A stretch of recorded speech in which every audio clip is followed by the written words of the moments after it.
What is going on, everybody? It's KB. Before the episode starts, make sure you go check out StreamerSZN's brand new theme music. That's right.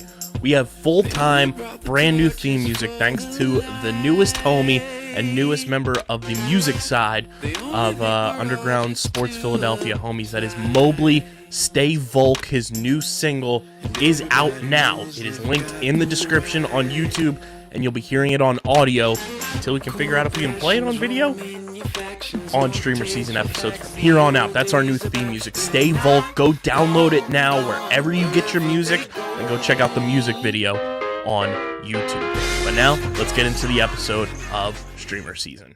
Philadelphia, baby, you're gonna love it. Best sports fans in the world. Actually, the worst, but that's what makes them the best. Oh, would you look at that? Would you look at that? The boys are back.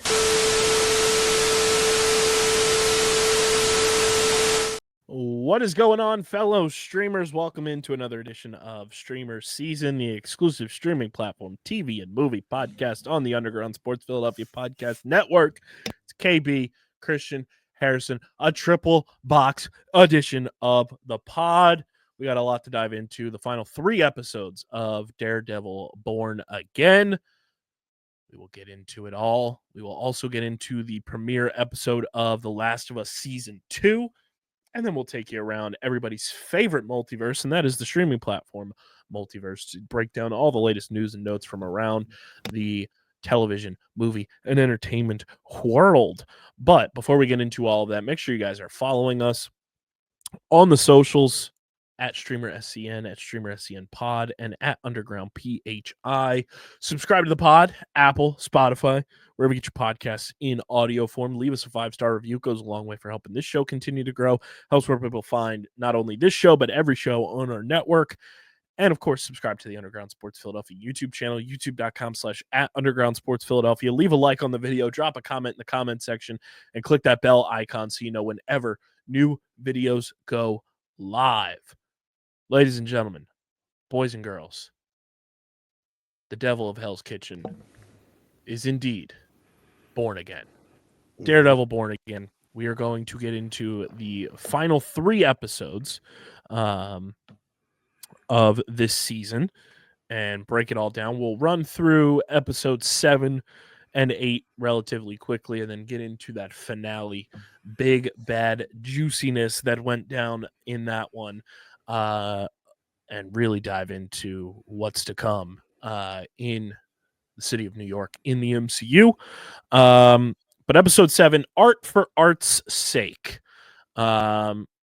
This was the final episode of the original direction for this show.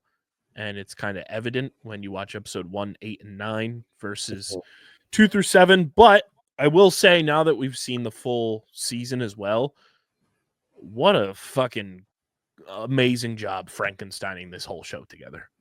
Yeah.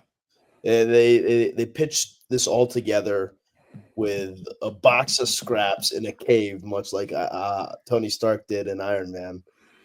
And they brought it all together very well. I was very impressed.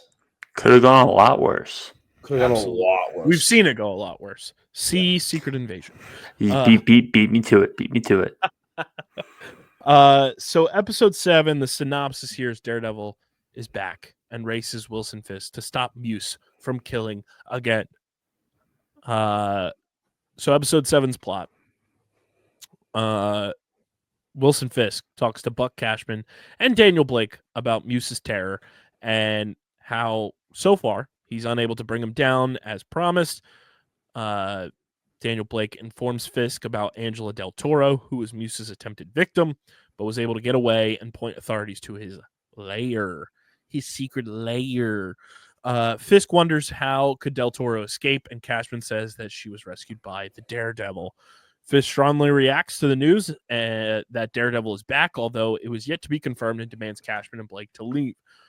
Following his confrontation with Muse, Matt Murdock takes a shower at his place, washing away the blood, and gets joined by Heather Glenn for some hot, steamy shower sex. Heather, your man is bleeding. Why don't you attend to his wound first? Yep. He can't see it. You have a point there. Yet it's like, hey, let's get hot and steamy in the shower. Maybe that'll It's help. getting hot in here. So hot.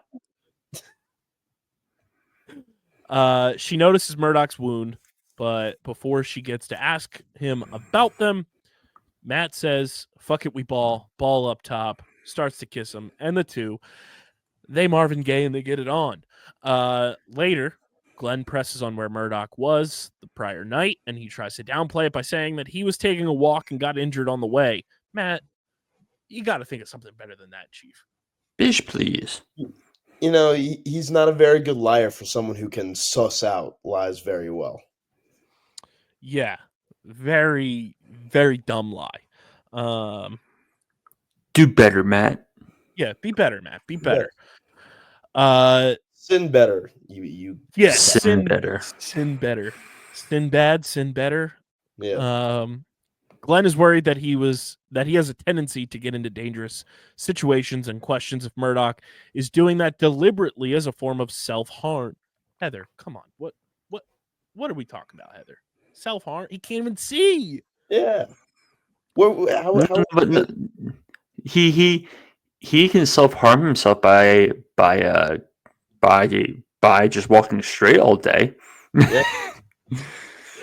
That would do it. Oh, nice to see you, Mr. Wall. Murdoch replies that his life changed a lot and he has difficulties coping with that. And Glenn remarks that Murdoch is suppressing trauma, which could bring harm to everything good he has. Heather also wildly jealous of Karen Page. Oh yeah, insanely Wildly jealous. Murdoch comes to the office where Cherry chews him up for ignoring him and going after Muse's Daredevil. Murdoch claims that the New York City Police Department did nothing to stop a serial killer while he was able to do it in one night. He says that Muse would likely go into survival mode knowing that he is cornered, which meant that they could pinpoint Muse's next target and bring him down. Cherry refuses to help, saying that if Murdoch wants to ruin his own life, he will not be a part of it. Murdoch says that back when Cherry was with the police, he used to come to Murdoch with similar requests to help, which Cherry does not appreciate. Shots. Pew, pew. Pew, pew. Fisk and Cashman discuss Daredevil's return after a year of total absence, and Cashman is unsure how could one serial killer draw him out. He suggests that if it is true that Daredevil is back and is going after Muse, it should be beneficial to them and the city, but Fisk could not disagree more. Tells Cashman about Daredevil single-handedly bringing down an infrastructure he was building for 10 years, sending him to jail, and ruining business for his numerous associates. He claims Daredevil to be a menace who went after his employees with no law to hold him back, driven by the delusions of righteousness. Cashman reminds Fisk that he is now the mayor, and using them for personal revenge would be an abuse of power, to which Fisk claims that he has a responsibility to protect the city from those who operate outside the law. Murdoch and Soledad Ayala visit Del Toro at the hospital as she recovers after being almost killed by Muse. Murdoch asks Del Toro about any details she could give about Muse, something aside from what she already told the police. Del Toro does not see the point, as the police would not do anything anyway, but Murdoch insists that even so, somebody else will do something. As Del Toro tells Murdoch about the sketches of various faces Muse had, Angie Kim and other detectives investigate at the lair, finding Muse's tools and disturbing artworks displayed on the walls. Vanessa Fisk meets with Luca, who voices his displeasure with her husband and how his political endeavors are ruining business for the five families. Vanessa sees no point in explaining Fisk's motives, but Luca claims that she also does not approve of Fisk's current ways to operate. She informs Luca that she was the one who sent Cashman to demand restitution and warns him to stay low and play smart. Luca insists that the business was running much better when Vanessa was fully in charge, and she should be aware of that, proposing them to ally to make a necessary change. Kim reports to Fisk that during her investigation, she found a piece of a rare canvas at Muse's lair, which allowed the police to narrow down the list of suspects. She claims that Bastian Cooper, who is currently a top suspect to be Muse, and Fisk looks through his rap sheet, taking a note of his history with his mental health. Kim also tells Fisk that Cooper used to take Taekwondo classes with Lee Suk-ji, who was found dead at their estate 3 months later, which is likely to be Cooper's doing. Fisk appreciates Kim's efforts, but tells her to stand down, intending to let his anti-vigilante task force handle Muse from this point onward. Heather Glenn receives Cooper at her office, and he opens up about his dreams and the feeling that he was never properly seen by his family. Cooper says that he loves his parents, but they always pushed him to be someone who he never wanted to be, like forcing him to learn Taekwondo with a couch he despised. That's a typo here by me. With a couch. With a coach. He's not JD Couching. Vance. He's not JD Vance. Hey. Ew. He states that all he wanted was to be an artist, and now that he started displaying his art, the city is starting to see his true self. Cooper then has a nosebleed, out here looking like Millie Bobby Brown in Stranger Things, and uses his blood to draw a picture of Muse, confirming Glenn's fears. And as she tries to run away, Cooper knocks her out by slamming her head against the wall. Kirsten McDuffie confronts Cherry, noticing that despite all the work they have, he and Murdoch keep talking about something in private. Cherry tries to brush it off, but McDuffie makes it clear that she does not appreciate secrets and the lack of trust within their firm. The police and the Anti-Vigilante Task Force, handle the investigation at Muse's lair, while Daredevil sneaks in to follow Del Toro's lead and checks Muse's sketches. Although the first few of them tell him nothing, Daredevil finds one drawn with a thicker paint and notices that it matches Glenn's facial features, realizing that she's the next target. Now, how the hell was Mac supposed to know that by some thicker paint that it felt like Heather's face? He's at we had that shot earlier in the episode where he was like feeling her face, and he, I don't know, memorized her facial features. Her face feel like paint? Face feel like paint, I guess. I don't know. I can't feel my face when I'm with you, but I love it. Ow. So Connor Powell walks in on Daredevil, but before he gets to do anything, Daredevil knocks him out and rushes out of the lair to save Glenn. Upon waking up, Powell reports to Fisk that he spotted Daredevil, and the woman on Muse's sketches was identified as Heather Glenn, so Fisk orders the Anti-Vigilante Task Force to bring Muse down on their own. Having Glenn tied up, Muse claims that this was his true self, not Cooper, and that Glenn's work is what helped him understand who he was. Muse ignores Glenn's pleas for mercy and makes an incision on her arm, preparing her to be his next and final artwork. But then he hears the police pulling up to the office, and as Muse lays down a canvas, a terrified Glenn lashes out, insulting Muse and calls him a coward who hides behind a mask, which makes Muse lose control and attack her. At that moment, look who's here to save the day. It's Daredevil. He breaks inside and engages in a brutal and bloody fight with Muse, which ends with Glenn reaching for the gun that is available to her and shooting Muse dead. Daredevil briefly stays to stabilize Glenn, begging her to pull through, and retreats once the task force breaks into the office to find Glenn and the dead Muse on the canvas. Fisk comes to the crime scene, and Cole North gives him a rundown on Muse's murder-suicide attempt involving Glenn and how he was stopped by whom he believed to be Daredevil. Fisk chooses to change the narrative and tells North that the task force should take the credit for taking Muse down as the legitimate protectors of the city. On his orders, Blake summons BB Urich, and recalling how she set him up with an article on garbage disposal, he pressures Urich into reporting on Fisk's version of the events. Glenn recovers at the hospital, and Murdoch assures her that she got away with a few minor injuries and she should be fine soon. She's distraught, and she took a life, and Murdoch comforts her, saying that she did not have a choice. And Heather Glenn then recalls how Daredevil showed up at the scene right before Muse and was about to kill her, and remembers how he called Glenn by her name. Call me by your name. Murdoch then Timothy Chalamet, is that you? Armie Hammer, is that you? And that's Oh, never God. brought up again. The fact that Daredevil knew Heather's name is not brought up ever again. Yeah, Which at least for now. Yeah, hoping they build on that in season 2.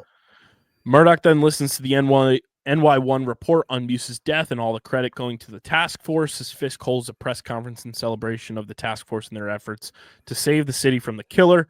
Vanessa texts Luca, giving him an address of a restaurant where Fisk is supposed to dine all alone, so Luca goes there with an intention to kill him. However, before he could reach Fisk, he gets caught in the trap and killed by Buck Cashman in the shadows, as Fisk casually asks him if Vanessa would like for him to get her some takeout. Hell of an episode. Oh God, that's Cashman's music. It was an episode that, yes, you could tell it was still part of the original direction of the show, because I think the original direction of the show, now that we've seen everything, definitely was like lining up for Muse to be the main villain of the season. Yeah. But a lot of people mad online that Muse got murked this way. I'm not all that mad. I think the way that they went about it was solid, and I think Muse, while a gory and terrifying villain, not the overall big bad of what's going on in Daredevil. It's always and will always be Kingpin. Yep. Muse is kind of just, one of the not villain of the week is not the right term, but like, yes, Muse is a big villain in the Daredevil comics, but not as big as Kingpin. Absolutely. Yeah. And he met a very similar fate in the comics. So he got a very accurate end, is what I'll say. Mm-hmm. I mean, it was artsy and poetic. Yeah. I mean, my general thought on it was, and I feel like this is more so like our fault on the show, where we were like talking up Muse and everything, and it's just like, this is like feels very underutilized and underbaked. Yep. And left overall relatively disappointed, even though like this is my biggest problem with how the MCU handles like non-multi-project villains is they're just so ultimately disposable, and you have a problem where they feel like they have no impact.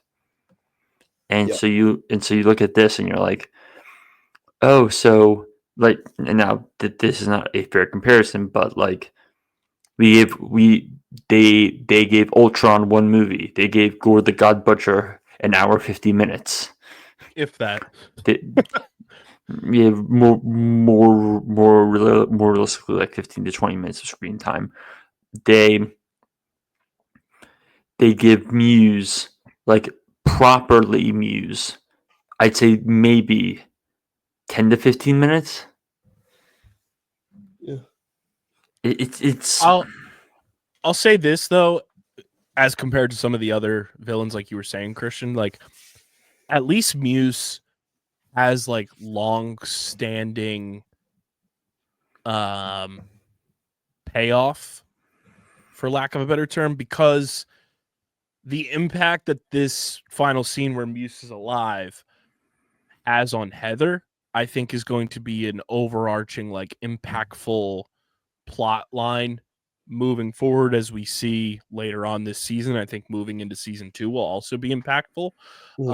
So at least like the ramifications of Muse existing and dying, and in the way that Muse was killed off, will have some sort of like longer standing implications on what's going on in Daredevil, which I appreciate, because it clearly fucks up Heather Glenn big time, because she took a life. It clearly like connects that like she fucking hates vigilantes. She thinks they're cowards, and it's going to have an impact not only on her life, but it's going to have a massive impact on her and Matt's relationship, which I think is heading for a tragic end in season 2. I mean, based on how the last episode went, wouldn't you say it basically ended? Yeah.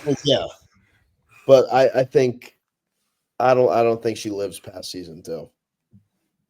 Yeah. I mean, I could see her lasting longer, but I don't think she'll, like, her and Matt are cooked, Oh, and we'll that's get into Yeah. more of that as we get into the finale. But like, I think it's going to have not like that whole sequence of events is not only going to have an impact on Heather and her and Matt's relationship, but I think it's going to have a massive impact on Matt too, from a mental standpoint of like, I tried to warn you about fucking Kingpin and he was using you to get to me and it's dangerous, like he says.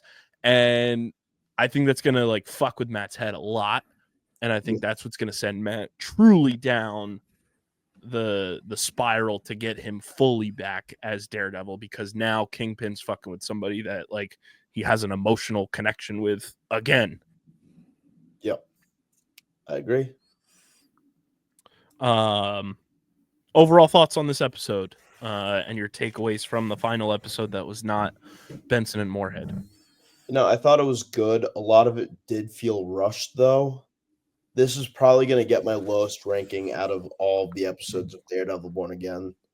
I did enjoy it, but after episodes 8 and 9, it didn't feel like it was nearly as... It was important to the plot, but it didn't feel as important of an episode as it should have been after the masterpieces we got in the last 2 weeks. So, Christian, Don't your really. thoughts? No. Don't really have anything to add because my thoughts really mainly pertain to the final 2 episodes of the season. Which brings us to our episode 7 ratings. Harrison, you said it was going to be your lowest score. Where you got this one clocking in? I'm still giving it an 8-9. It's still a really good episode, but as time has gone on, I've thought about it less and less. Meanwhile, episodes 8 and 9 have tremendous staying power, but the Daredevil nerd in me cannot give it anything less than an 8-9. I enjoyed it for what the ramifications of the episode were. I thought they did Muse justice, unlike a lot of people online, because I think a lot of people just like to be mad for the sake of being mad. And I think it was like a domino effect episode in a way, because like I mentioned, like it does everything for Heather. It's kind of a Kickstarter to the rift in her and Matt's relationship. It's really the Kickstarter for the task force being like in the forefront.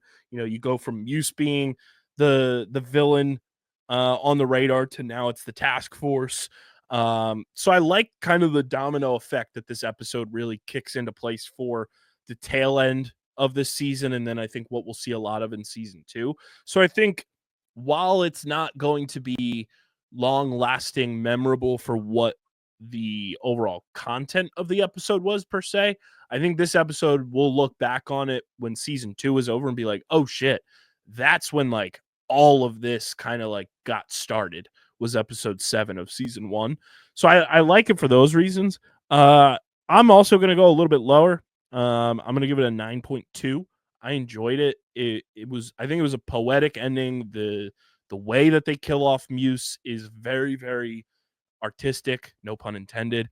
And I think it's just a fitting end to a very cool and different MCU villain. And it's a fascinating way to get like the task force on everyone's radar.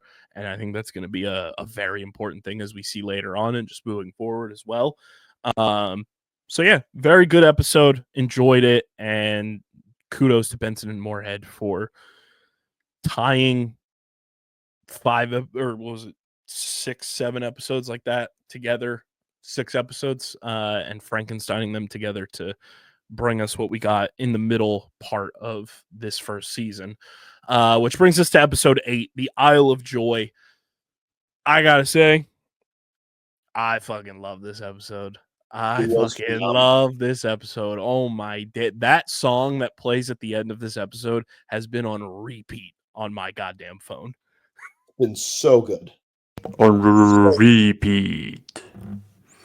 It was so good. Overall thoughts before we get into the breakdown of episode 8. Christian, I'll start with you because you sent in our group chat or you sent it to me. I got to make us a new group chat for this show. Yeah. You said that the last 2 episodes were sending you into a messy depressy. Yes, because world politics. Thank you for your thoughts. Penny for your thoughts, and I'm sure we'll talk about it more in the second half of when we talk about the kind of brain work. It's late at night hard. When we talked about what was going on in the kind of back half of the finale, and yeah, it's great in a way where you're like, why does it have to be this of all the things? Where it makes sense, which I also have a bone to pick about what Foggy was looking into. But nevertheless, Yeah. Yeah. This episode, oddly enough, with no Muse, the most artistic episode of the season. Yeah. Which is weird, but it was really good. No pun intended, but like the very definitive selections for certain things in this episode were just magnificent. From colors to music to blocking, it was just, I was floored by how awesome this episode was. Counterpoint, episode 1. Fair. That's also really... very similar Yeah. in that vein, for sure. And again, that's how you can tell that this was a Benson and Moorhead production type of episode. Yep. Harrison, your thoughts on episode 8 in general? Man, it was just a wild ride from start to finish, and I thoroughly enjoyed it. Just everything building up to that final climactic scene was incredible, and it had me really excited for the season finale. So let's get into the episode 8 breakdown. Ever since I've watched this episode, I have not stopped thinking about that opening blue screen with that flower. Yeah. Just perfect. Yeah. Which let's just quickly say, Benson and Moorhead, they know how to do lighting, folks. They know how to do lighting, and they also confirm that the choice of blue is to signify like bullseyes, like kind of like tunnel vision on things, and his perfectionist approach when he's locked in on something. And it was also used to be an homage to the comic book costume that Bullseye wears. Yep, it's exactly what it was, and I'm excited to see whether they bring in the comic book accurate look for next season too. So yeah, that whole opening sequence, I was like, yes, this is going to be amazing. So serving his sentence at Rikers Island, Benjamin Poindexter gets picked up by the guards and taken out of solitary confinement. Despite Poindexter's protests, he gets transferred into Gen Pop together with all the other inmates. Taking Vanessa Fisk to Red Hook Pier, Wilson Fisk informs her that the funding for his redevelopment project is happening and thanks Vanessa for her efforts to make it all happen. Fisk then brings her to a hidden location at the pier and shows her Adam, where Fisk kept Hey, buddy. Hi, Adam. Come out to play, yay! While Adam pleads and begs for them to let him out, Fisk addresses Vanessa and acknowledges his shortcomings as a husband, giving Vanessa a choice to decide Adam's fate. Instead of letting Adam go, Vanessa chooses to kill him, and Fisk reconciles their relationship. That was the only way the Insane. relationship was going to ever be fixed. Adam had to die. It was insane. Like, that was just like, oh my Christ. Like, Vanessa's a mad woman. I would and I think it was this part of this episode we that we're talking about, the intercutting between Matt and between Fisk. Great job, guys. Chef's kiss. Chef's kiss. Heather Glenn still struggles to process what happened when Muse attacked her and talks to Matt about Muse, Daredevil, and the violence that they breed, although Murdoch insists that Daredevil and Muse are nothing alike. Buck Cashman suddenly shows up at Murdoch's place and gives Heather Glenn an invitation to the black and white ball organized by the Fisks. Murdoch questions how does Glenn know Cashman and asks if the Fisks are her clients, to which she refuses to answer. Murdoch claims that she should not trust Fisk as he only seeks to use her to support his anti-vigilante narrative, and Glenn argues with him. Glenn suggests Murdoch accompany her to the ball if he is so concerned, but Murdoch does not answer and goes to work. And she obviously reveals that the invitation says Heather Glenn and guest. So then he's like, yeah, fuck it. We ball. We'll do it live. I'll end up going. Whatever. Sure. He's like, get me the fuck out of here. He arrives at the office and he talks to McDuffie about Thomas Madison's case on which they have been working for a while. McDuffie then informs Murdoch that Poindexter has been put into general population, and Murdoch is only glad to hear that. She also mentions that Poindexter has been requesting a chance to talk to Murdoch, but warns him that he should not indulge in him regardless. Murdoch asks if they knew who ordered Poindexter's transfer, and McDuffie confirms that it was an order from the Fisk's office. Fisk holds a meeting with Cashman, Sheila Rivera, and Daniel Blake and congratulates them with the success the office achieved, particularly the anti-vigilante task force. Rivera points out that the task force excessive methods are subject to lawsuits, but Fisk is unbothered due to their results. Commenting on the good publicity of the task force that it's been getting, Fisk praises Blake for how he handled BB Urich and her coverage of the events and decides to appoint Blake as a deputy mayor for communications. Daniel Blake moving on up, young buck. Rivera tries to interject and claims that Blake is unfit for such a position, but Fisk does not listen and says that people like him are the future of New York City.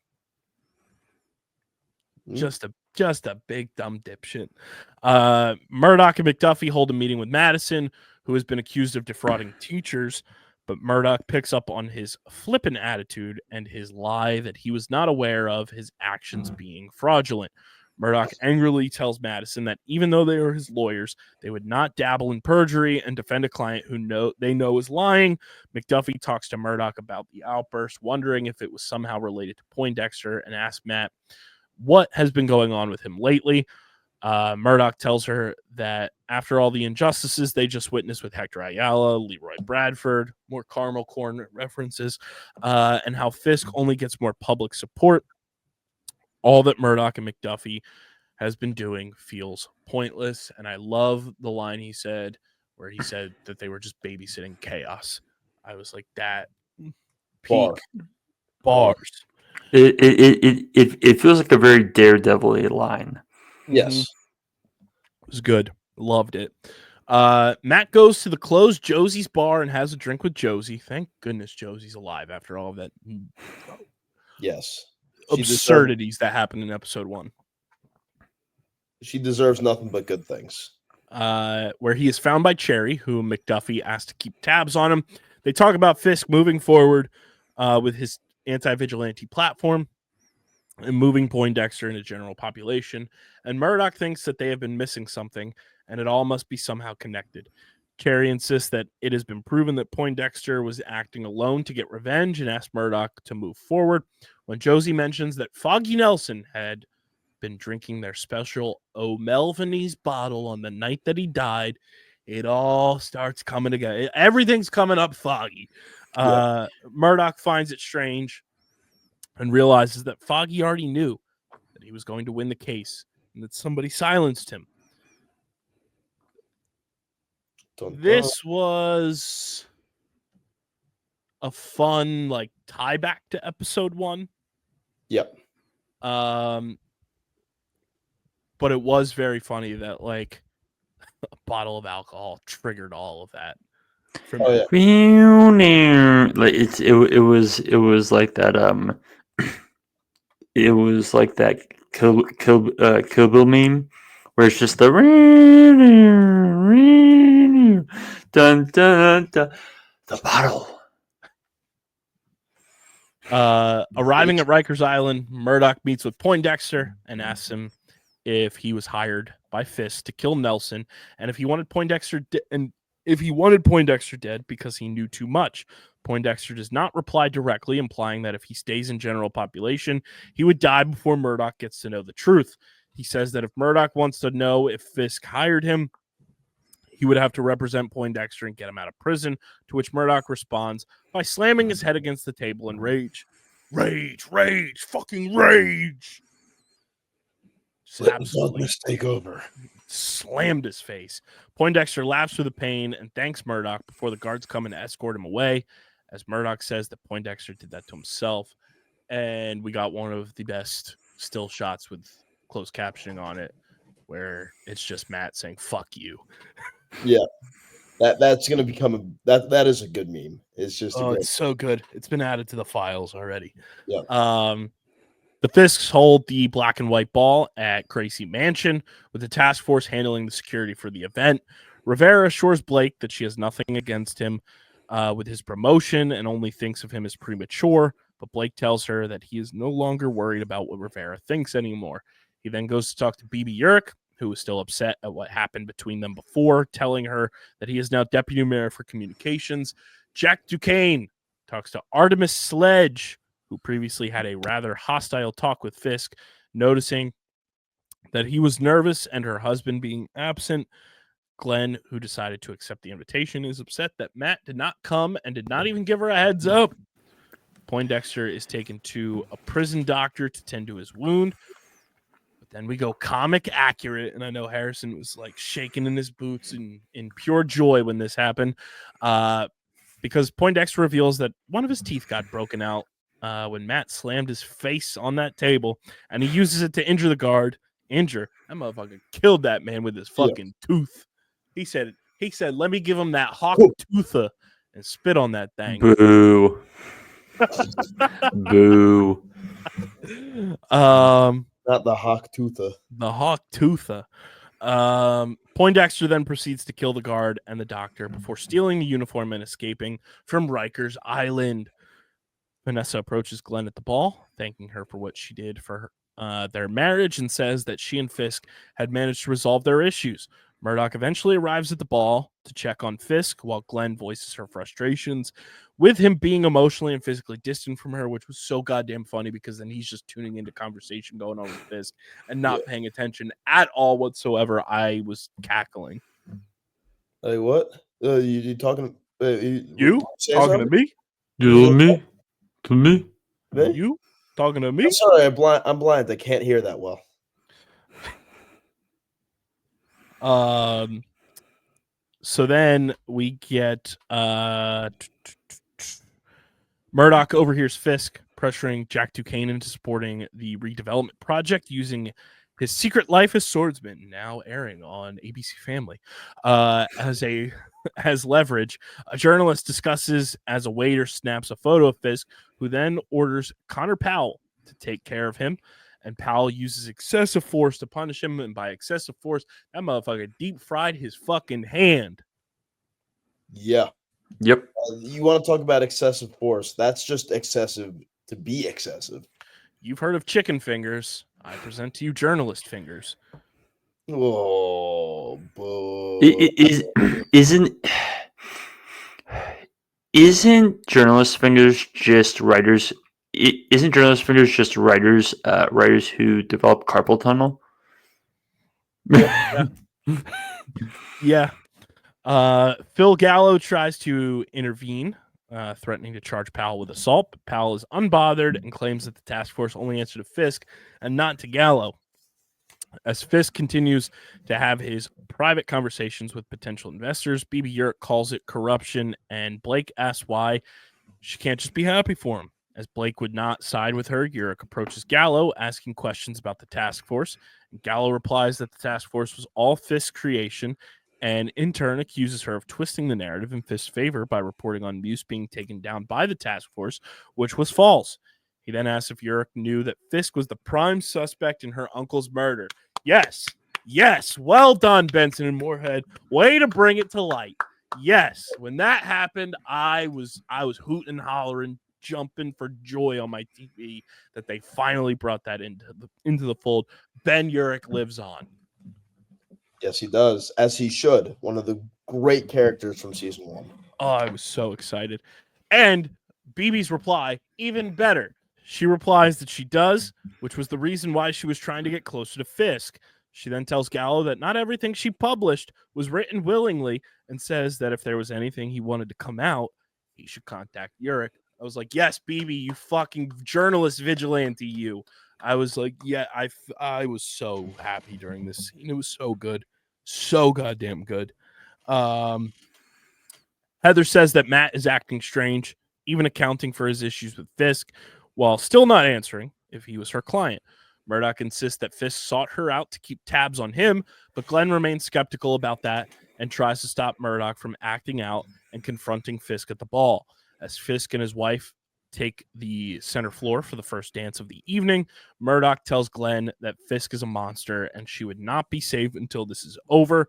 Cashman finds out that Poindexter escaped from the prison and informs the Fisk, so Vanessa admits to her husband that there is something she needs to tell him. Overhearing them, Murdoch realizes that Vanessa was the one who hired Poindexter to kill Foggy Nelson, and she was the one running his empire at the time. The plot fucking thickens, boys and girls. This was peak. Harrison, I need your direct thoughts when all of this unfolds and you're watching this in real time. What was going through your head? I was like, I thought it was Wilson just lying at the beginning, but, Matt would have figured it out. Matt would have heard him lying unless Wilson had figured out a way to keep his heart rate steady and lie to Matt without him knowing that he's lying. But then finding out that Vanessa was the one. Vanessa. God damn, it was just such good writing. And shows that they really do care about the story and the storylines going on outside of just Daredevil. Because Vanessa was the one taking over the criminal empire. Fisk was nowhere to be seen. And the fact that Foggy was going to win a case and Vanessa knew that it would encroach on her plans, so she had him taken out. It was just chef's kiss. Chef's kiss. So good. Murdoch interjects to take Vanessa for a dance and accuses her of ordering Nelson's death, vowing that she will pay. But Vanessa only laughs and asks if Heather Glenn knew that he is Daredevil. Fisk then takes Glenn for a dance, telling her that Murdoch may have a secret that he does not want her to know.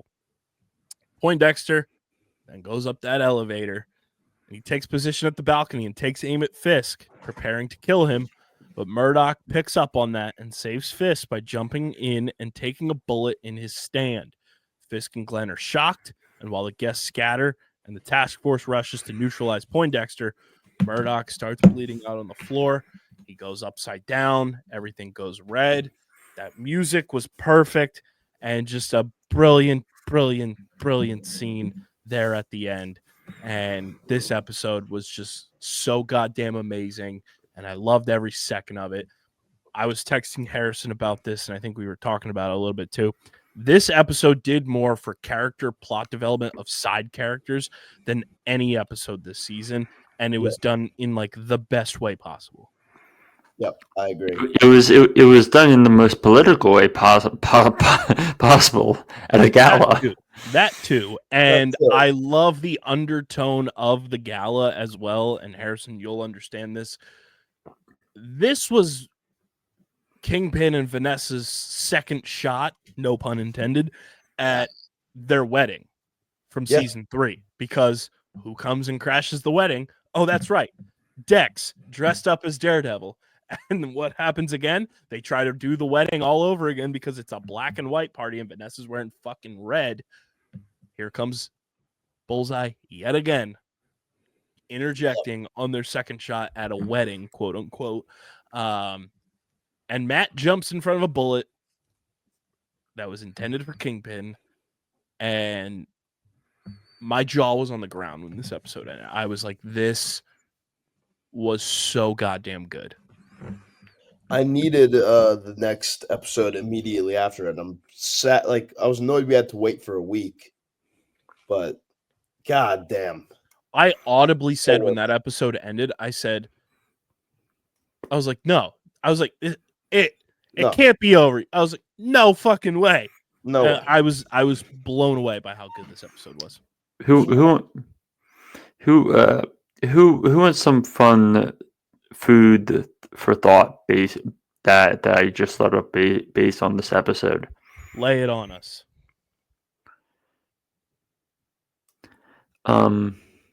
The events of Hawkeye / yeah, sure. We'll go with that. The events of Hawkeye are more important to the canon than the events of the Eternals. Oh, yeah. with everything we've seen so far. Yeah. As of right now, yes. And will Not remain great, Bob. Not great, Bob. and will remain that way for quite some time. Is that Blade's music? Nope.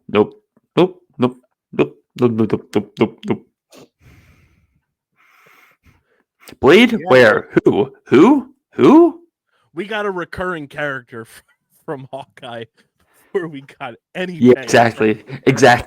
And it was Yeah. a side character from Hawkeye. We got a side character from Hawkeye coming back before we found out what the hell that Eternal, or not the Eternal, the Celestial in the ocean is up to. Beep beep beep.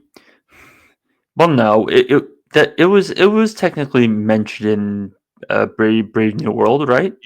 Mentioned, yeah, but like a full blown explanation, nah.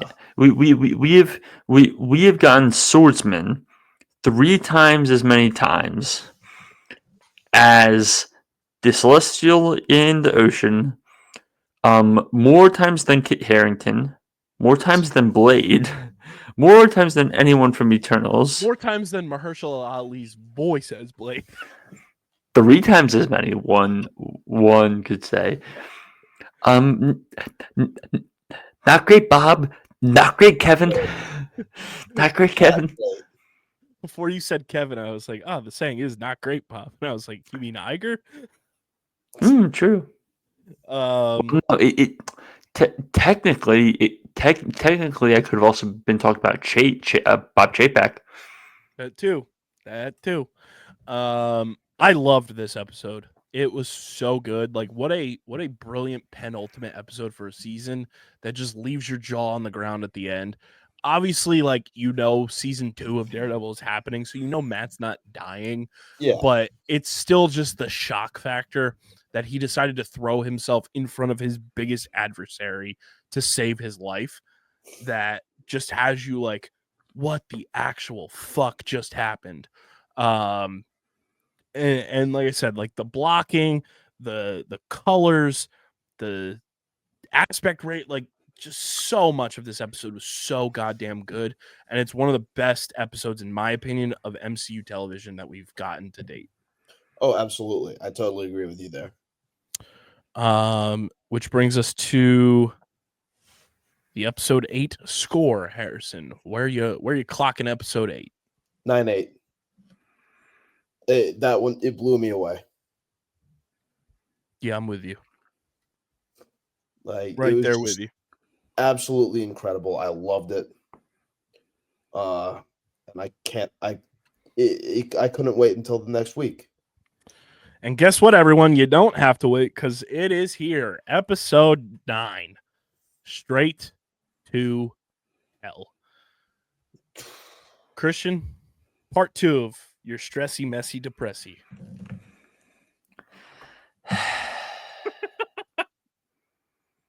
There's certain things I'm gonna talk about through our breakdown, but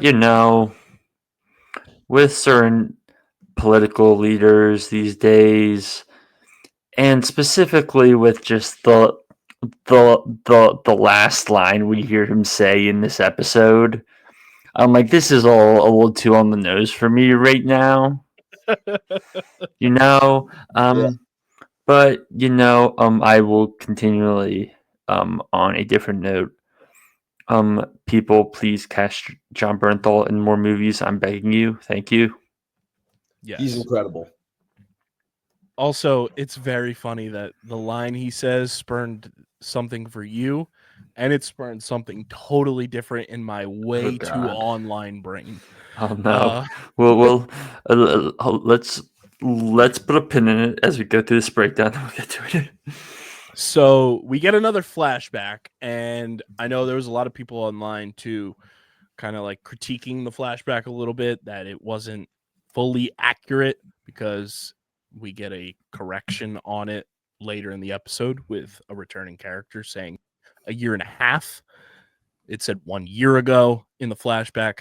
I'm not too nitpicky about that. You don't necessarily know like what time of year both instances were happening, but you kind of get the gist. And if you're nitpicking that, like it's not that big a deal. It's not like the original Spider-Man flashback and everything and the time jump there where they completely botched that. It's fine. Vanessa Fisk visits Benjamin Poindexter, talking to him about the past FBI corruption scandal that allowed Wilson Fisk to get acquitted. Agent Nadeem mentioned. Nadeem, MCU canon, Harrison. Hell yeah, which is great because I loved his character in the season 3. And just glad to hear him again. Agent Nadeem, MCU canon. Vanessa offers Poindexter a chance to appeal his sentence and get freedom, making it clear that Fisk was not involved, and Poindexter guesses that she wants him to kill someone. Now, that form that Poindexter is signing, Vanessa Fisk got some motherfucking goddamn pull in that court system to get something like that. Yes. Like, Jesus Christ. There was no way that Bullseye should be allowed to walk the streets. That's just Like, insane. I was like, what? Who is she threatening that this is happening? But Vanessa gives him his targets. Benny Cafaro, a.k.a. Dumb Benny, and his lawyer, Foggy Nelson. As she cannot let the case they are involved in go to the public, and Poindexter signs the paperwork. And you see him, trying to reach for the pills that Vanessa is saying is suppressing who he really is. Another like metaphor for vigilantes and masks and how that's masking Poindexter from being a stone cold killer. So then we come back to the present where Matt Murdock recovers at Metro General Hospital after taking Poindexter's bullet to save Fisk's life. And name drops Karen. Yep. That was incredible. Must be the drugs. It was the drugs. It was the drugs. Was so good. I mean, you can't see who was there. Right. Heather and McDuffie visit him, and Murdock tells McDuffie that Vanessa was the one who ordered a hit on Foggy, asking for paperwork related to his past case. And McDuffie recalls how Nelson was celebrating an early win and how he was about to file a motion to dismiss. Glenn chimes in and tells Murdock to focus on his recovery, suggesting they come back after he gets some rest. The Fisk recover from Poindexter's attack, with Fisk telling Vanessa that he knew all along what she has done. He says that her business with Red Hook Pier allows her to move millions of dollars, millions and millions. But with him as mayor, they could be moving billions and billions and thriving. Fisk then meets with Phil Gallo and demands a citywide crackdown not only on Poindexter, but on all vigilantes. But Gallo argues that what Fisk wants goes against the founding principles of the NYPD. Fisk is unbothered and orders to seal off New York City, while Sheila Rivera intervenes and says that although Poindexter's attack was a massive affront, they still needed a large-scale threat to justify Fisk's order. Fisk then dismisses everyone and talks to Buck Cashman in private, who informs him that Murdock is recovering. Even though Murdock risked his life to save Fisk, he still tells Cashman that Murdock would be more useful dead than alive. Fisk considers Rivera's caution about him needing a palpable threat to control public reaction, saying that their office has reached a tipping point. Fisk then tells Rivera that she must know who in their staff is loyal to the cause, ordering Rivera to send away those who are not. Rivera then gets approached by Gallo in the hallway, who is furious that Fisk gutted the police, allows the crime to spike, and now has the task force on the streets. Gallo claims that they cannot have Fisk as their mayor any longer, and he needs to be stopped, counting on Rivera's support, and she agrees. Cashman makes his way to Metro General, preparing to finish Murdock off, but then a massive blackout hits Manhattan, and Murdock successfully slips away, ass cheeks all out, double cheeked up in a blackout. He successfully slips away, and he returns to his apartment where the Punisher is waiting for him, all clean shaven, back in action. I Looney love Tune style. two of them have. It's always just so good. Mentioning that someone asked him for a favor to keep Murdoch safe. The task force unit raids Murdoch's apartment, but by that time, he's already donning the Daredevil suit, to which, prior to that, we love when Frank Castle said, "You gonna do that with your ass cheeks out?" Yeah. It was so good. You had a goddamn blackout and you had nothing to make good coffee with in there. What are you Coffee doing? reference. Coffee reference. For the real ones, if you don't know what the coffee reference is, the original Netflix run of the Defenders, anytime coffee was mentioned, that means people were about to Marvin Gaye and get it on. So Matt's in the Daredevil suit, makes an ambush on the task force. Punisher then kills several officers despite Daredevil's attempts to stop him, as the two of them fight off the task force, leaving Cole North as a survivor. This scene was awesome. Just balls to the wall action. If you don't have a good time watching that, you don't like action. And it was gory as hell. Oh, yeah. Frank just fucking busting teeth out of mouths, knives flying everywhere. Not the goriest thing in the episode, though. We'll get to that. Yeah, we'll get to that. Yeah. Punisher, noticing his insignia on one of Cole North's bullet casings, and tells Daredevil about it, who now realizes that Cole North was the one who killed Hector Ayala. North shows no remorse for standing up for his fellow officers and tells Daredevil to do what he's got to do. Punisher strongly suggests killing North, but Daredevil refuses and claims that it is not worth it, making Punisher angry with his half measures. "Is that what you do now, hero?" That was such a good line. Such a good line. As the two argue, Daredevil spots a grenade, and the two manage to get out of the building before the explosion. Them just free falling was so good, too. Like, just peak Daredevil and Punisher activities. And as they walk about on the streets after falling out of a gigantic window, grenade goes off. Is Cole North alive or dead? Leave us a comment in the YouTube comment section. A car pulls up. And who is it? Everybody's favorite Uber driver, Karen Page. Woo. Karen's back from San Francisco. She drives up to them in a car and takes Daredevil and Punisher to Knickerbocker Village. Page says that she returned as soon as she heard about Poindexter's escape and asked Punisher for help. Page notes how Wilson Fisk went after Murdoch, not Daredevil specifically, and Murdoch claims that Nelson's death was a hit planned by Vanessa. Karen agrees to take Matt to look through old case files to see why, while Frank Castle decides to not tag along and focus on his one business. Page says that no matter how Castle tries to deny it, he is not the kind of person who does not care while he does not reply. And then when the door closes, he's like, "Take care of yourself. I'm Frank Castle. I'm in love with you, Karen. We're about to have a love triangle in season 2, Karen." Karen. This is me trying to remember Ray Liotta lines from Goodfellas. Karen, that was all the money we had. Karen, those were all the bullets I had. So then as the power got cut off in the whole city of Manhattan, the city spirals into chaos, and many citizens indulge in riots, looting. So blackout. Why was that exactly went through my brain when I was watching this? Same. Musical theater pill here, friends. I was like, where is Sonny? Where are the fireworks? I need them. I was also like, where the hell is Spider-Man in all of this? Yeah. How the fuck is all of this going down? What is Spider-Man? Listen, Peter, your fucking GED is not that important. Get out there and help the citizens of New York, God damn it. But everything is spiraling, and the task force gun down whoever they want, calling them vigilantes afterwards, which I don't know if it was an Easter egg type situation or just like a subtle nod when they pull that beanie over that kid's head when they kill him. Bad cops, bad cops. But that certainly looked like a nice little wink to Matt's original homemade Daredevil costume from season 1, Harrison. It did.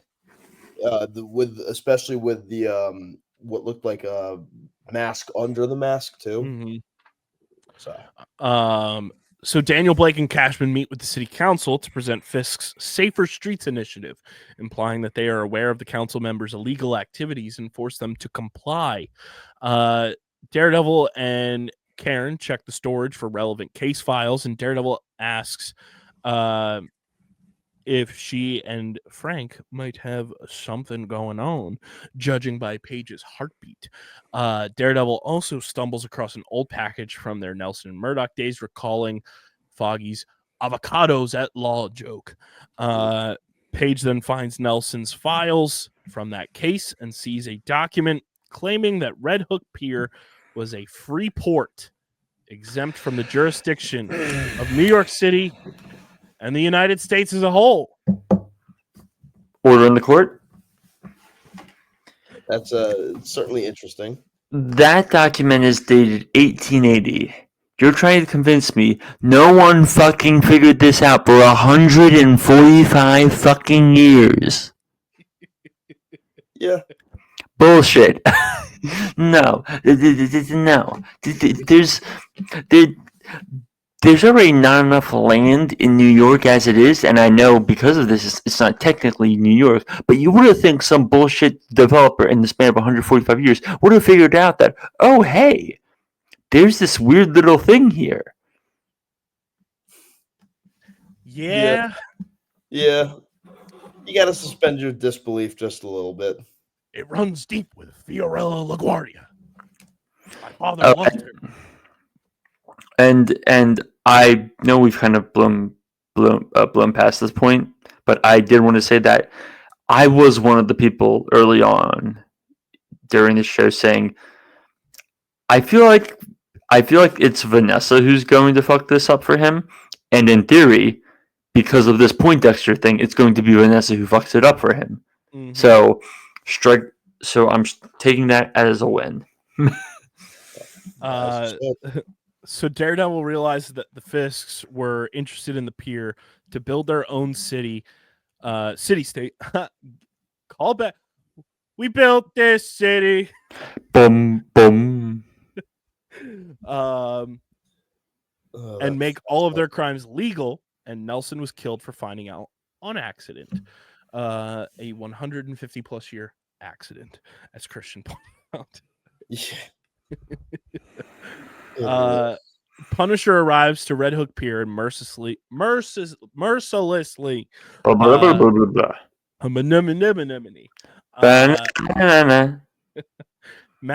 many of the task force officers. However, they managed to overwhelm and neutralize him.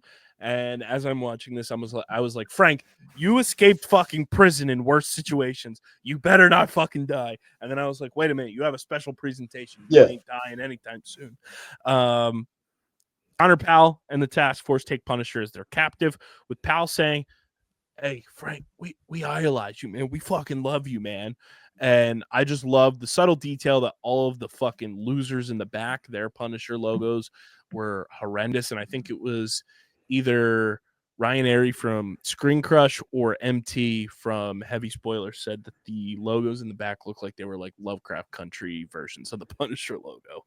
Yep. It's a perfect comparison. Punisher replies that neither of them actually understand him, even though they want him to join their ranks, his loss and how he sees the world, harshly rejecting Powell's offer.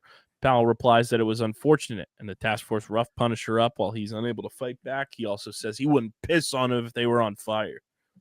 Just a great Punisher scene, and there's no one who can play that character like John Bernthal. He is truly the Punisher in real life. He is the best. Despite regretting it straight after, Rivera provides Fisk with a recording of Gallo making her an offer to unite and get Fisk out of the city hall. Fisk sends the task force to pick up Gallo and take him to Red Hook Pier, presenting him in front of his former subordinates that joined Fisk. Now, I quickly Leo memed and then retracted said Leo meme. And then we did Leo meme. Gets in that car and says Luke, and it's a bald-headed black man. And I was like, when the fuck did Luke Cage become a fucking cop? I did the same thing. I was like, what? I said, you can't just call a man like that Luke. There's so many other names you could have used. Luke, I am your father. But something tells me they did that on purpose. Oh, they absolutely did. They just wanted all of us to go, ooh. Luke. This states that Gallo never cared about common police officers that risked their lives to keep the city safe, and Gallo says that he was right, and Fisk never stopped being Kingpin, which nice little callback as well, because he said that in the cemetery earlier this season as well. Never stopped being the Kingpin, and Fisk responds by being Gallo up, and with the last claim that they will save New York, Fisk crushes Gallo's skull with his bare hands in front of the task force officers. Hot fucking damn. I think that might be the most brutal death I've seen in the MCU. He made that man's head look like a goddamn spaghetti squash. I still get the shivers. That happened. Hold on. Was it more brutal than any of the Wanda killings of the alternate dimension Avengers? I say yes, just because they were it was very off screen for most of them, especially Professor X. I mean, I was more so referring to Black Bolt losing his mouth and dying by his basically head imploding. Since it was more gory than that, I mean, those were brutal deaths, but it was less blood and guts. You saw the brain explode, but that was about it. I would say that I didn't have as visceral reaction to Black Bolt's death as I did to Gallo's death. I also was like, I didn't know Kingpin had that in his bag. Yeah.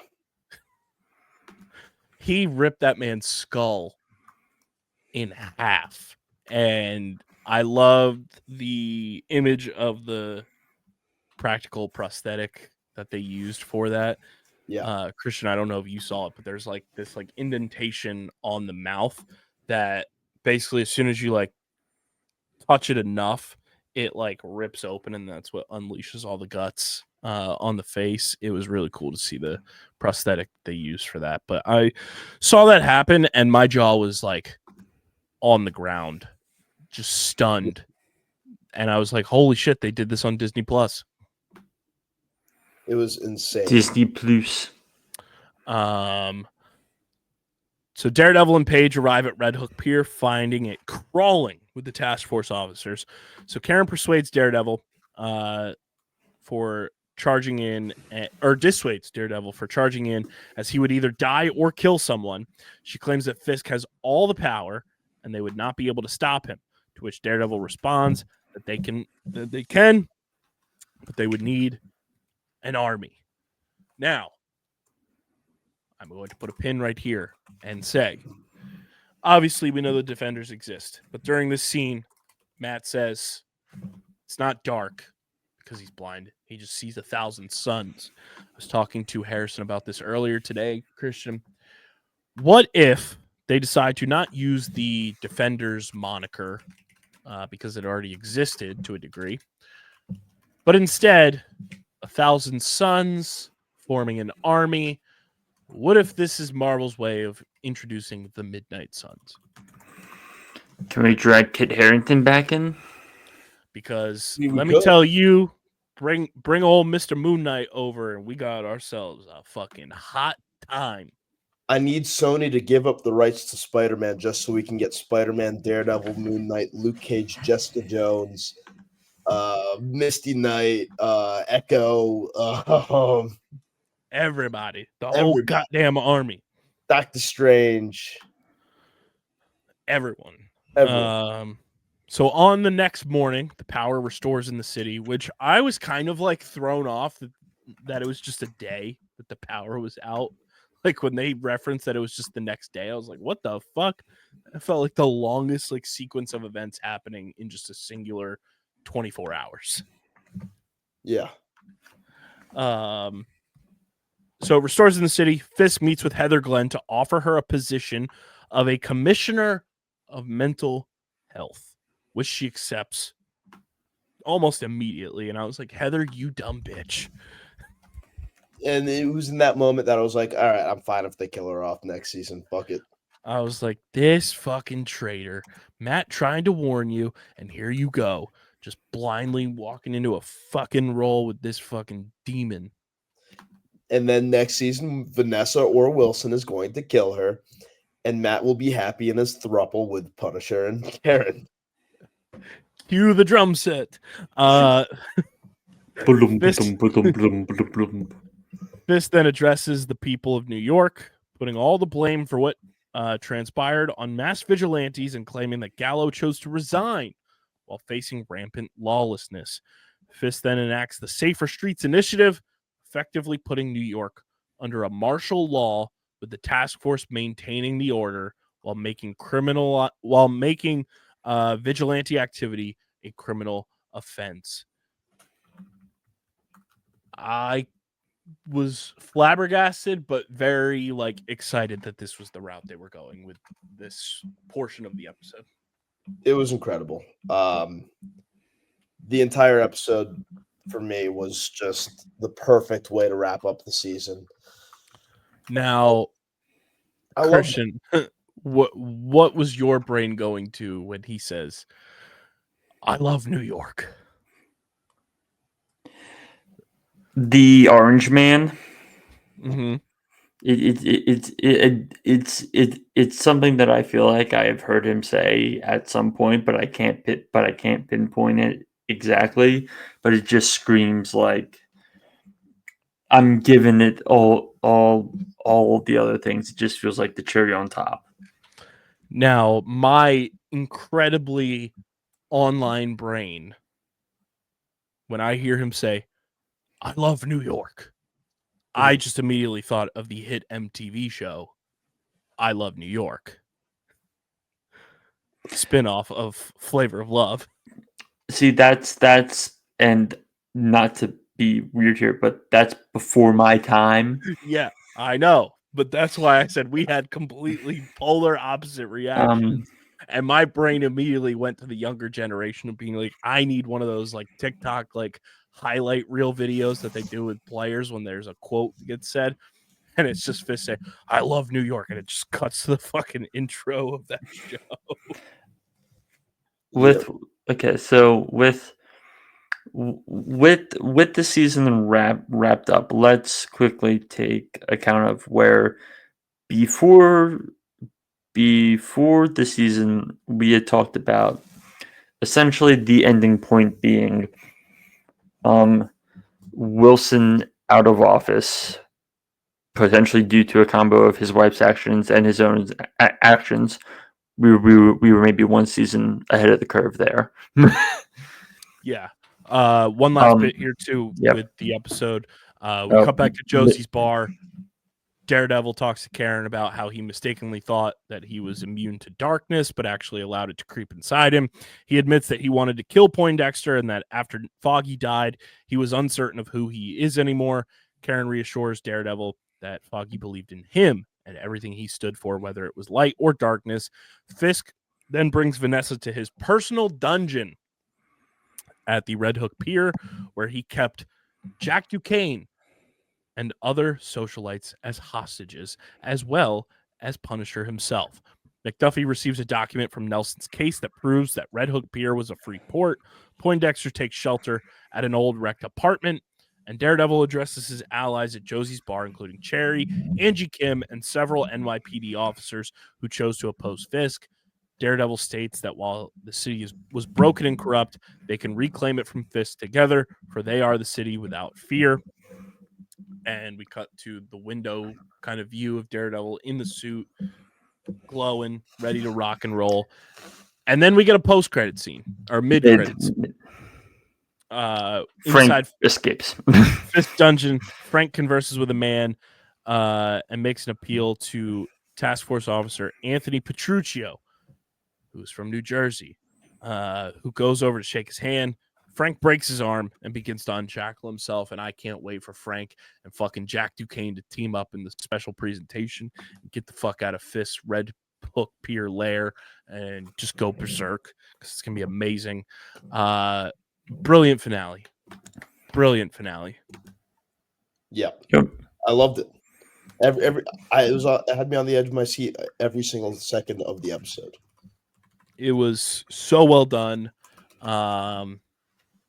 Just perfect culmination of the season. A brilliant job to Benson and Moorhead for Frankensteining this whole season together the way that they did and making it just genuine, incredible TV for the MCU. And now I'm just like, can we get season 2 already? I'm ready to rock and roll. Overall thoughts on the episode and the season as a whole, and where this kind of brings the MCU and how truly important New York is to the Marvel Universe. Okay. A few thoughts. On that last part, I would say in this Marvel universe, we need to actually see more stuff set in New York and set in the practical world before we can say how important New York is. Where this will be headed, I mean, Poindexter sat between Fisk and Daredevil for basically another 9 episodes. I mean, it'll probably end with, you know what? I'm going to throw this out here.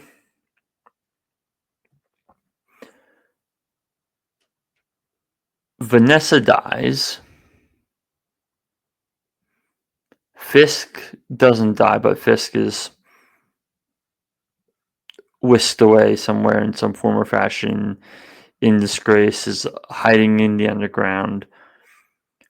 What I want us to try and predict, and because this character go in a billion directions, what the fuck happens to Gandolfini in season 2?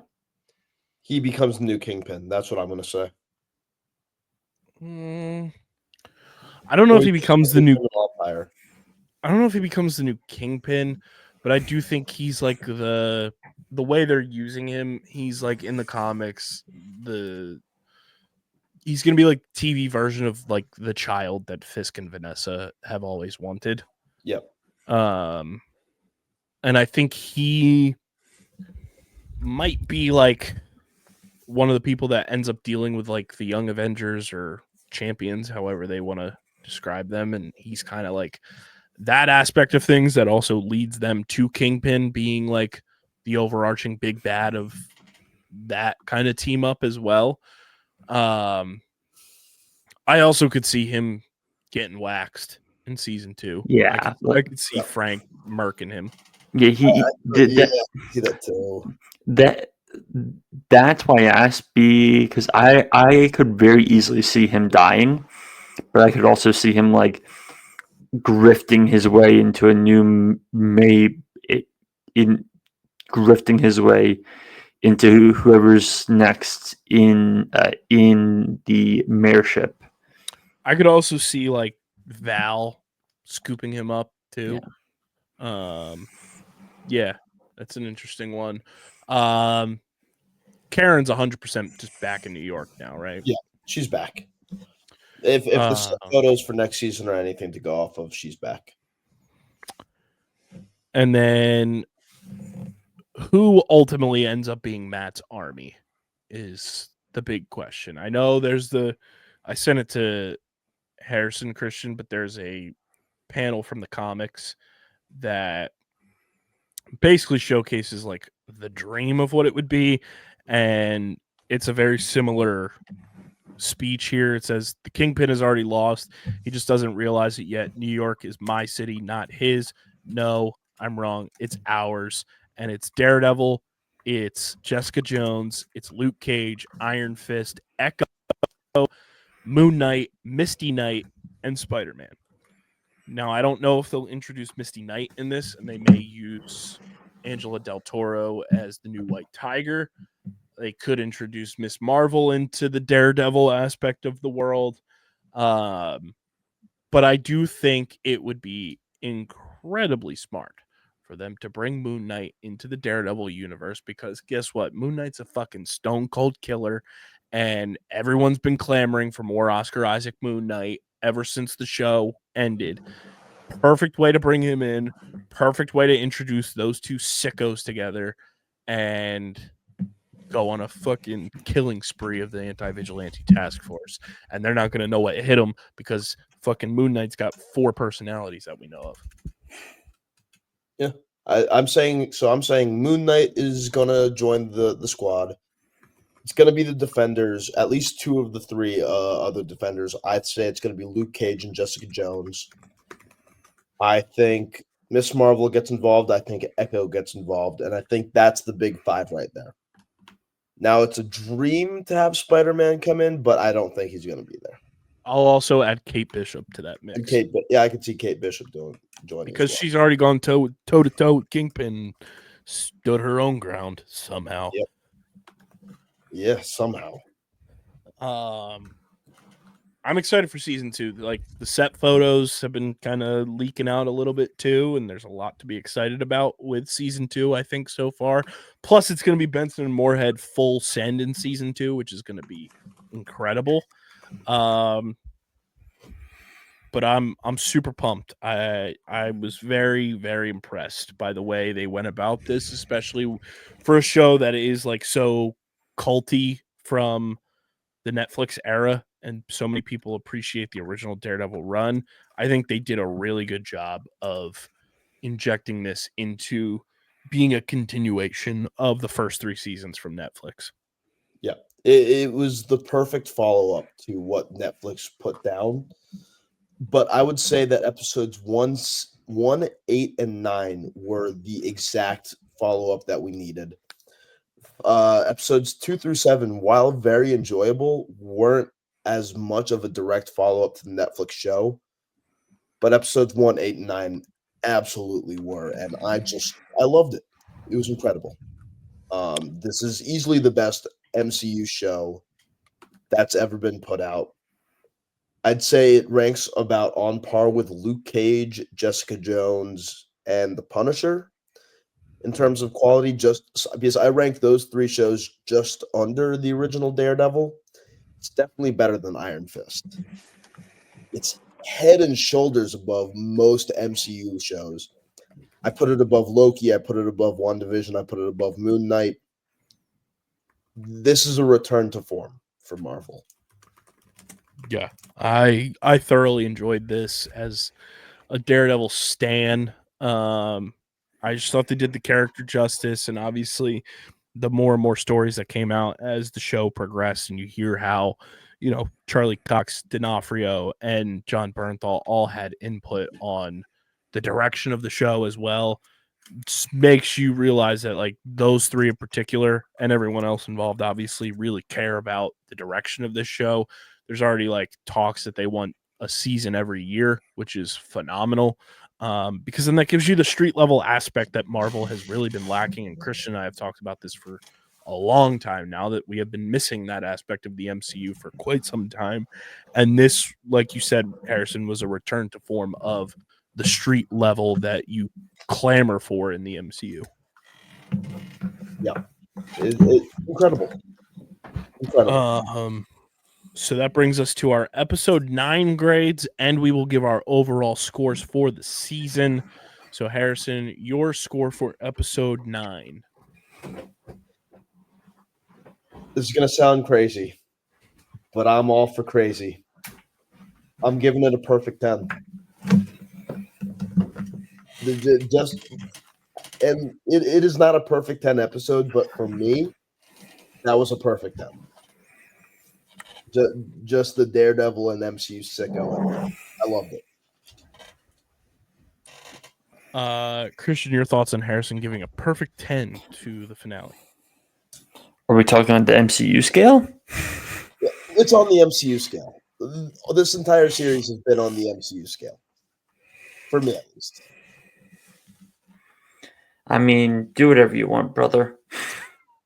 Hey, I prefaced it by saying I'm a sicko for this, but for me, this episode was a perfect 10. Yeah, I'm gonna go like 9-8 again. It was awesome. Loved it.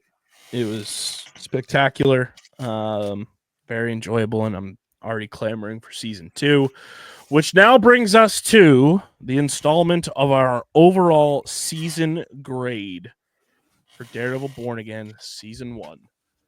Harrison, I will start with you, my good sir. This show gets 9.7 for me. Again, this is on the MCU scale, but like for me, this show is absolutely what I wanted and what I needed out of a Daredevil revival, and I loved every single second of it. Charlie Cox is truly one of the better actors in the MCU. Vincent D'Onofrio may be the best actor in the MCU. And I'm not talking about like outside of the MCU. I'm talking within the MCU, portraying their character. He is the best at what he does.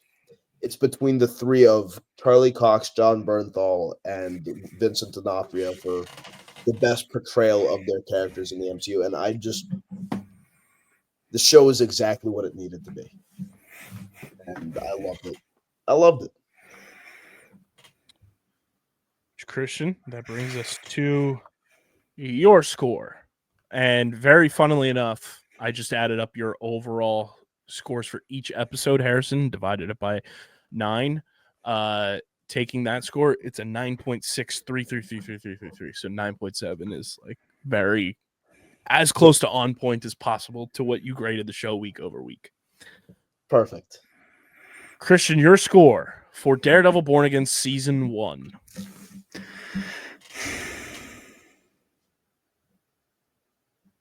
Even on the MCU scale, I'm gonna give it like an 8.2. Just because like it had me at the start, it had me at the end. There's a little lagging there in the middle, and while it's good, and while there's plenty of good performances,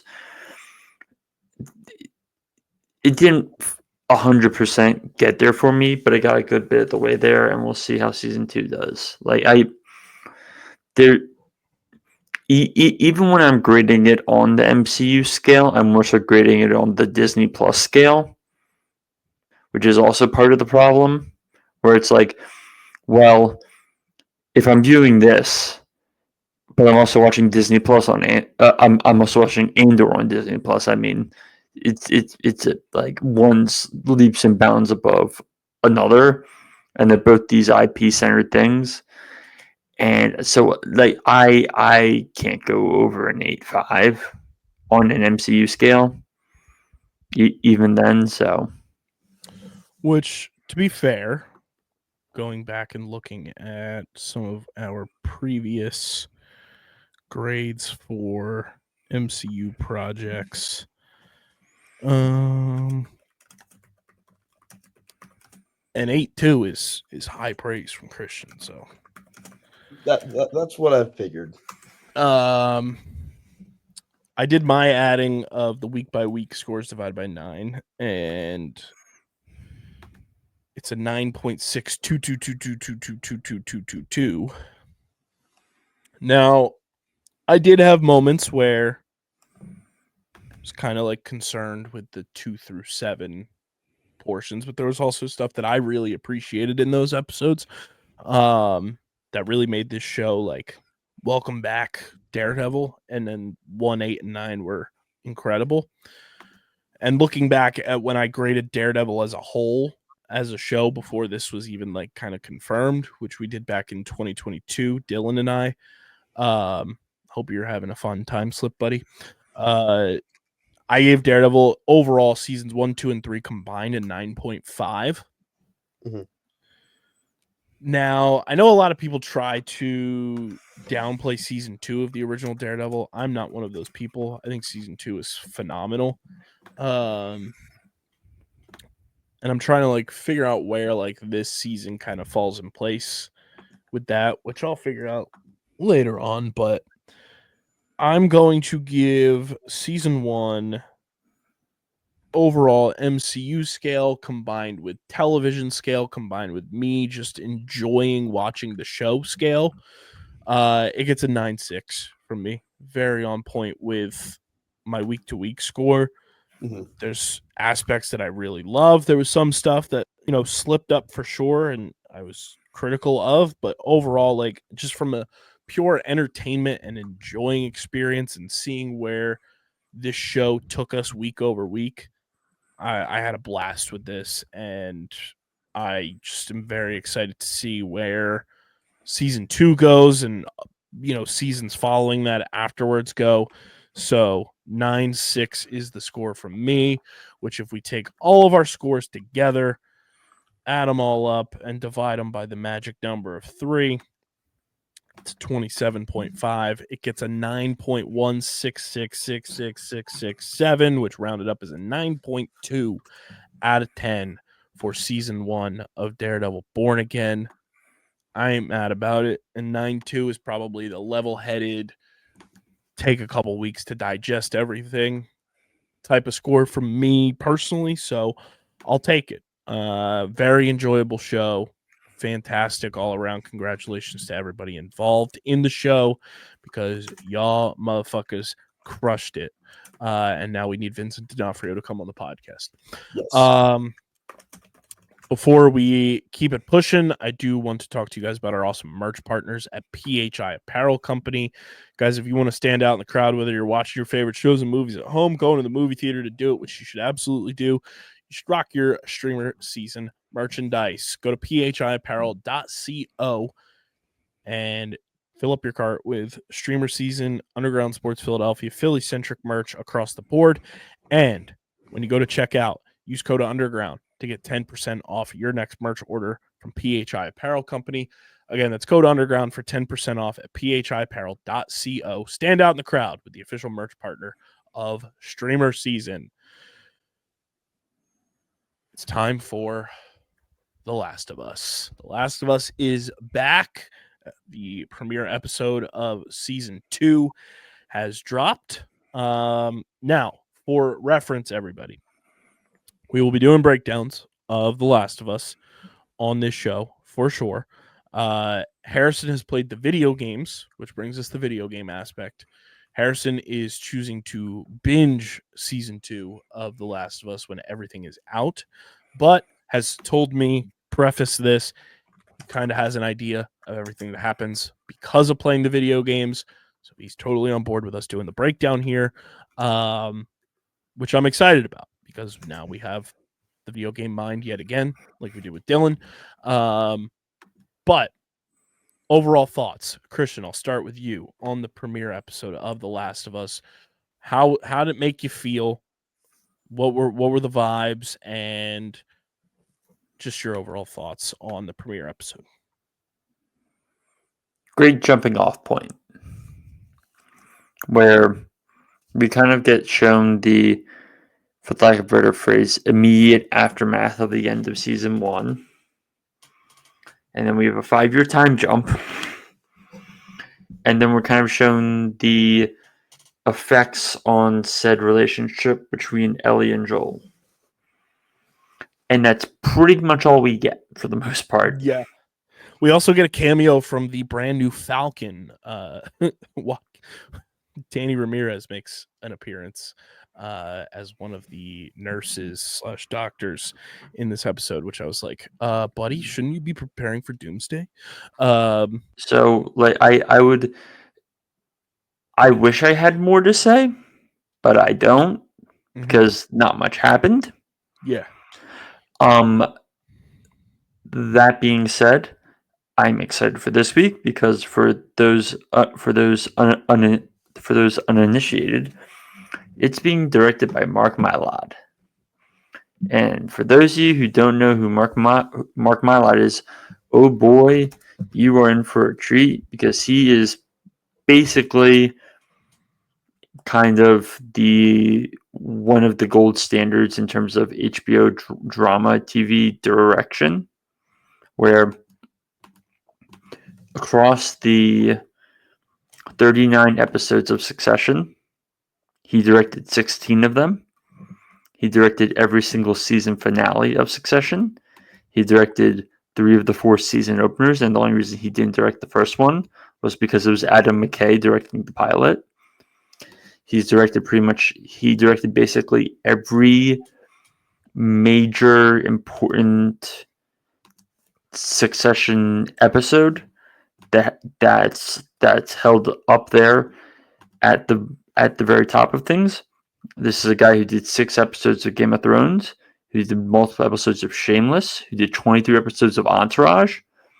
So he's been in the HBO stable for a long time. And for the movie people, he also directed the 2022 movie, The Menu. So you are getting one of the best guys who consistently does TV to direct the second episode of the season. I think this is the only one he's directing too, which is kind of weird to me. But Yes. but while it's weird, and I will also say, while it's weird, I think that also showcases like how big and important this episode is about to be. Because you don't just drag Mark Mylod out for a run-of-the-mill episode. Yeah, I mean, the directors we have for this season, this episode is Craig Mazin. Showrunner Craig Mazin? Yes, who you may know from Chernobyl. And has done some ghost script doctoring on the Dune films. Yes, he directed and wrote this episode. He also is a writer or co-writing every episode this season. Like you said, Mark Mylod is next week. Peter Hoare is episode 3, who is known for his work on Daredevil, Doctor Who, It's a Sin, and The Last of Us. So lots of British TV there. Yes. Kate Herron is directing episode 4. She directed and executive produced the first season of Loki. Stephen Williams is episode 5. He is known for his work as a regular director on the ABC drama series Lost. Ever heard of it? Neil Druckmann is directing episode 6 of this season. Who is the video game mind, worked on Uncharted, The Last of Us, and a whole lot more. And then Nina Lopez Corrado is directing the finale episode. So there's only 7 episodes this season. But we go to the plot. Like Christian said, not much happens in this episode. This felt like a very just welcome back to The Last of Us kind of universe episode. But you also get the rift between Ellie and Joel in this episode, and a lot of this, and Harrison, I think you can attest to this, a lot of the stuff that does happen, with the rift there and kind of just the dynamic in their relationship happens in flashbacks in the video game, where this is happening in real time, which I kind of like that choice for a TV show where you're not doing an insane amount of flashbacks early on, and you're kind of just letting things that can happen in real time just take place in real time. Yeah. One little aspect of this episode I do want to bring up, and this is something Harrison can speak more towards. The creepers are creepy as fucking hell, man. Oh Oh no, I'm always I got horrified every time I saw him coming my way. And I was watching. I'm like, fuck no, thank you. Yeah. I like they are genuinely so terrifying that like I don't even know if I can watch the show at night. no, they're Yeah, horrifying. no, for real. Lights on only. Like lights on, you know, the whole 9 yards. Like I was very happy I was watching this episode in broad daylight because I was like, not that I forgot, but I was reminded how fucking creepy those motherfuckers are, and just how gross like the fucking like floral and like tree aspect to them is. Fungal, you mean, sir? Fungal. I hate that word, so I tried to avoid using it. But yes.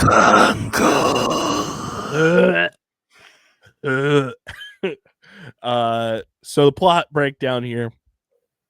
Also, it was watched by 5.3 million viewers on the first day of release. Christian, I'm sure you can sort of attest to if that's good or not.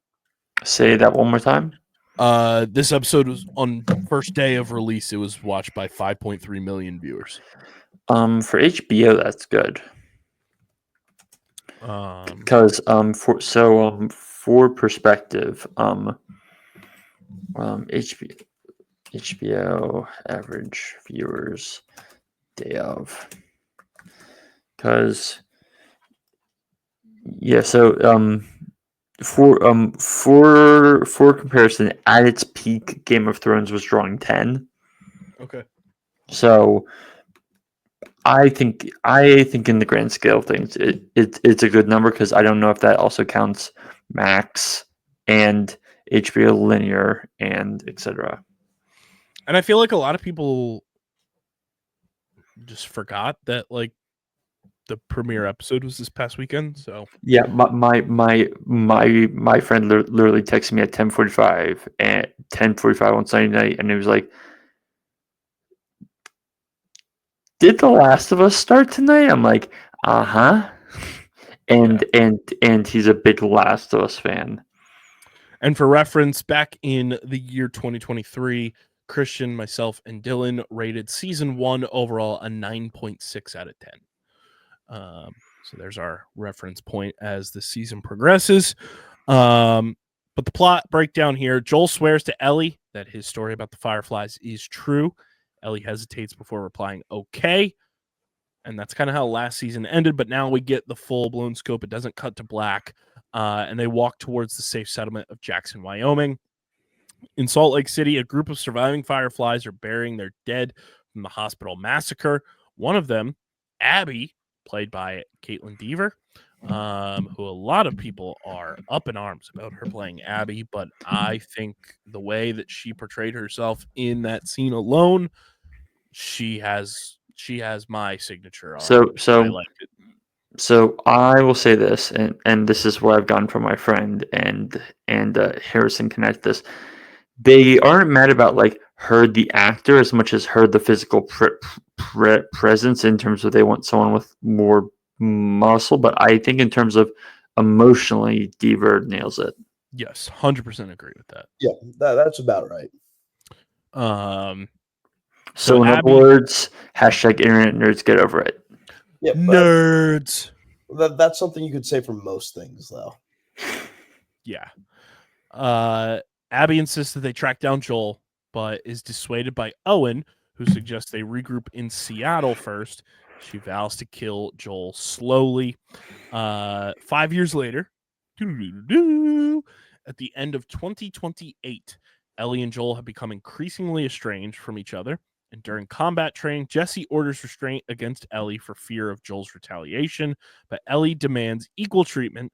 Joel's brother Tommy takes Ellie off patrol at Joel's request, but Ellie insists on following through with her assignment.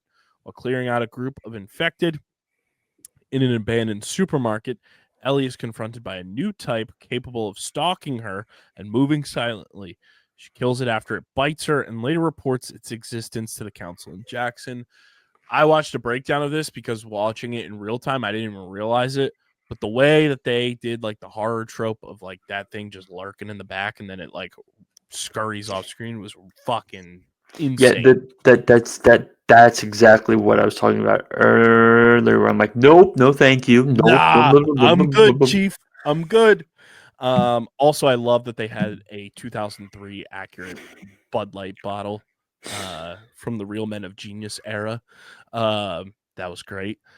Which Harrison can also attest to this. Apparently, in the games, there's like Team Bottle or Team Brick, Mm-hmm. and it's very evident that they made Ellie Team Bottle in this episode. So Joel has his session with psychotherapist Gail, who Gail is a show only character. Gail is not in the games. She is specific for this show. And Gail admits her resentment toward him for killing her husband, Eugene. Now, Harrison, I'm sure you can inform everyone about Eugene in the games. I don't think they're doing it the same way they're doing Eugene in the games that they're going to do him in the show, because apparently Eugene is also going to have his own episode this season from things I've read, but they're doing Eugene a little bit differently. But one thing I did read, like Eugene is like one of the few people in the games that dies of natural causes rather than being killed. But tell some people about Eugene. It's going to be a lot different. It's been a while since I played the game, so my memory's not like perfect on it. But like as far as I can remember, yes, it is natural causes in the game.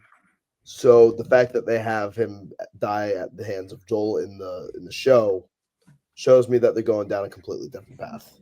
I know this is a tangent, but I got a fun kick out of it being Catherine O'Hara. Yeah. Specifically because for those of you who ever watched Schitt's Creek, Mm-hmm. her husband was played by Eugene Levy. So in my head, I just have the mental image of Eugene Levy being killed. That's good. And now Kyle can't unsee it. That's good. That's good. So overcome with emotion, Joel confesses to saving Ellie. And at a New Year's Eve party, Dina dances with Ellie and they smooch. Isabella Merced. Who will be playing Hawkgirl in Superman. Prompting anger when they kiss and a homophobic slur from Seth. And Ellie was about to fucking run ripshot on him, but then Joel attacks him. And Ellie tells him she does not need his fucking help. And he leaves and says, sad right. Papa Bear. She later encounters him playing guitar on his porch, but does not speak to him. And unbeknownst to the townsfolk, infected tendrils begin to enter Jackson through a broken pipe as Abby and her friends arrive nearby and observe the town at a distance. That part was more of like shit happening, was like the very end more than anything else. Was like, oh shit, fucking Dina didn't put the pipe on correctly, so the tendrils are coming through. It was as soon as they broke the pipe during the opening part, I was like, that is Chekhov's pipe.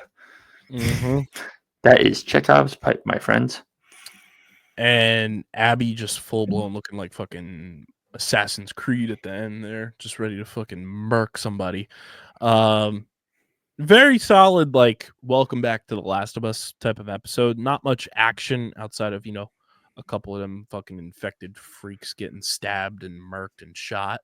But really just more like character plot kind of like installation with Joel and Ellie's relationship. I'm sure we'll find out more about like everything that truly happens as the season progresses. But a very solid like welcome back to The Last of Us episode. Yep, I'm excited to watch it when it's all out. That sounds like when it's all out. Boo. I've done the weekly slog with the past 2 shows that I've watched. I need something that I can just binge and wait for it to all be set. We will have Harrison's full thoughts on every episode Memorial Day weekend. Yeah.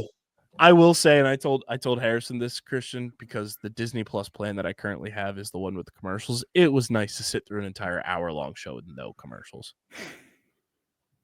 It was a It's a beautiful, nice change beautiful of pace, feeling. isn't it? It was so nice. But yeah, I enjoyed it, and I'm ready to be terrified for the next 7 weeks. Yep. Any final thoughts there, Christian? I feel like this is another show that we will give our overall scores and everything at the end of the season. There are no thoughts to give at the moment because checks notes, we had 45 minutes of them. Exposition's not the right word, but character development is the better word. Mm-hmm. And we're going to be busy sooner rather than later, where we have weekly episodes of this and then triple headers of a certain galaxy far, far away, which, Tony, why? Like, I understand the idea of in terms of the time periods, but for fuck's sake, man. Yeah. Get ready to learn Andor, buddy. But I think without any further Dora the Explorer. Dora. Shout out to Diego Luna as well, named to the Time 100 most influential people of 2025, joining Jalen Hurts. Let's get to everybody's favorite segment.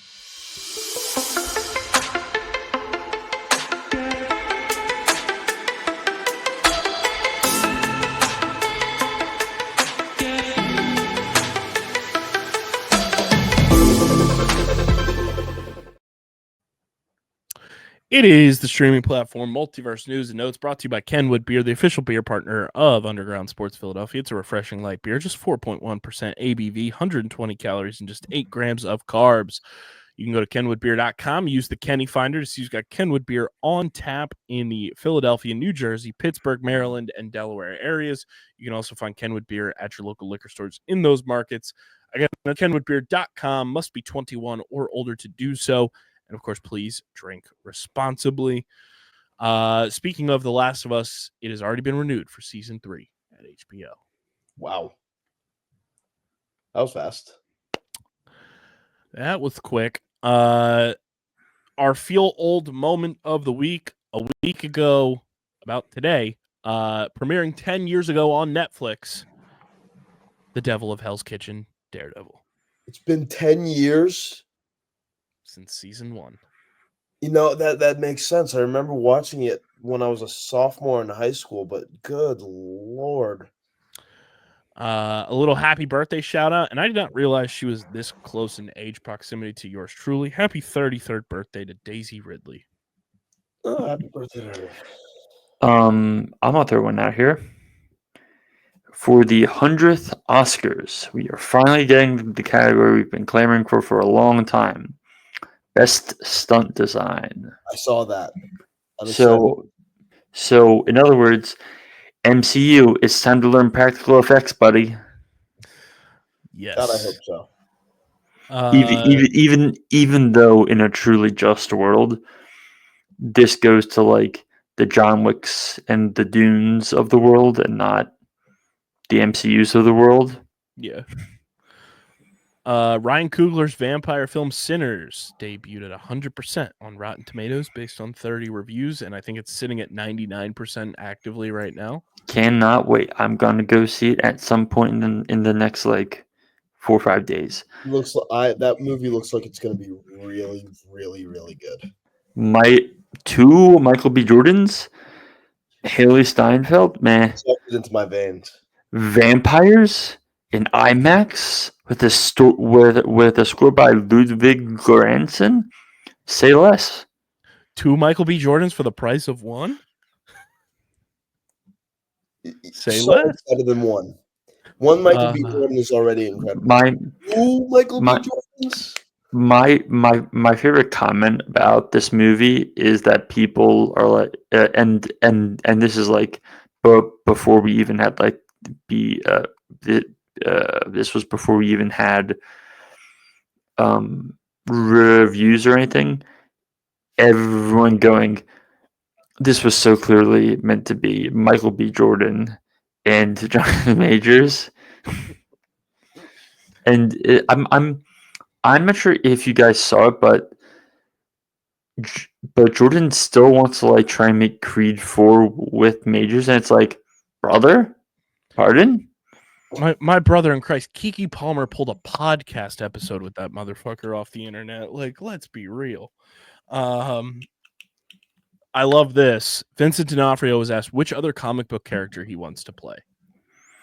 Any guesses if you have not seen this already? Was it only MCU? I think it's just comic book. I'm gonna say he's just none. That he's happy with Kingpin. Yeah, it's just comic. It's not MCU.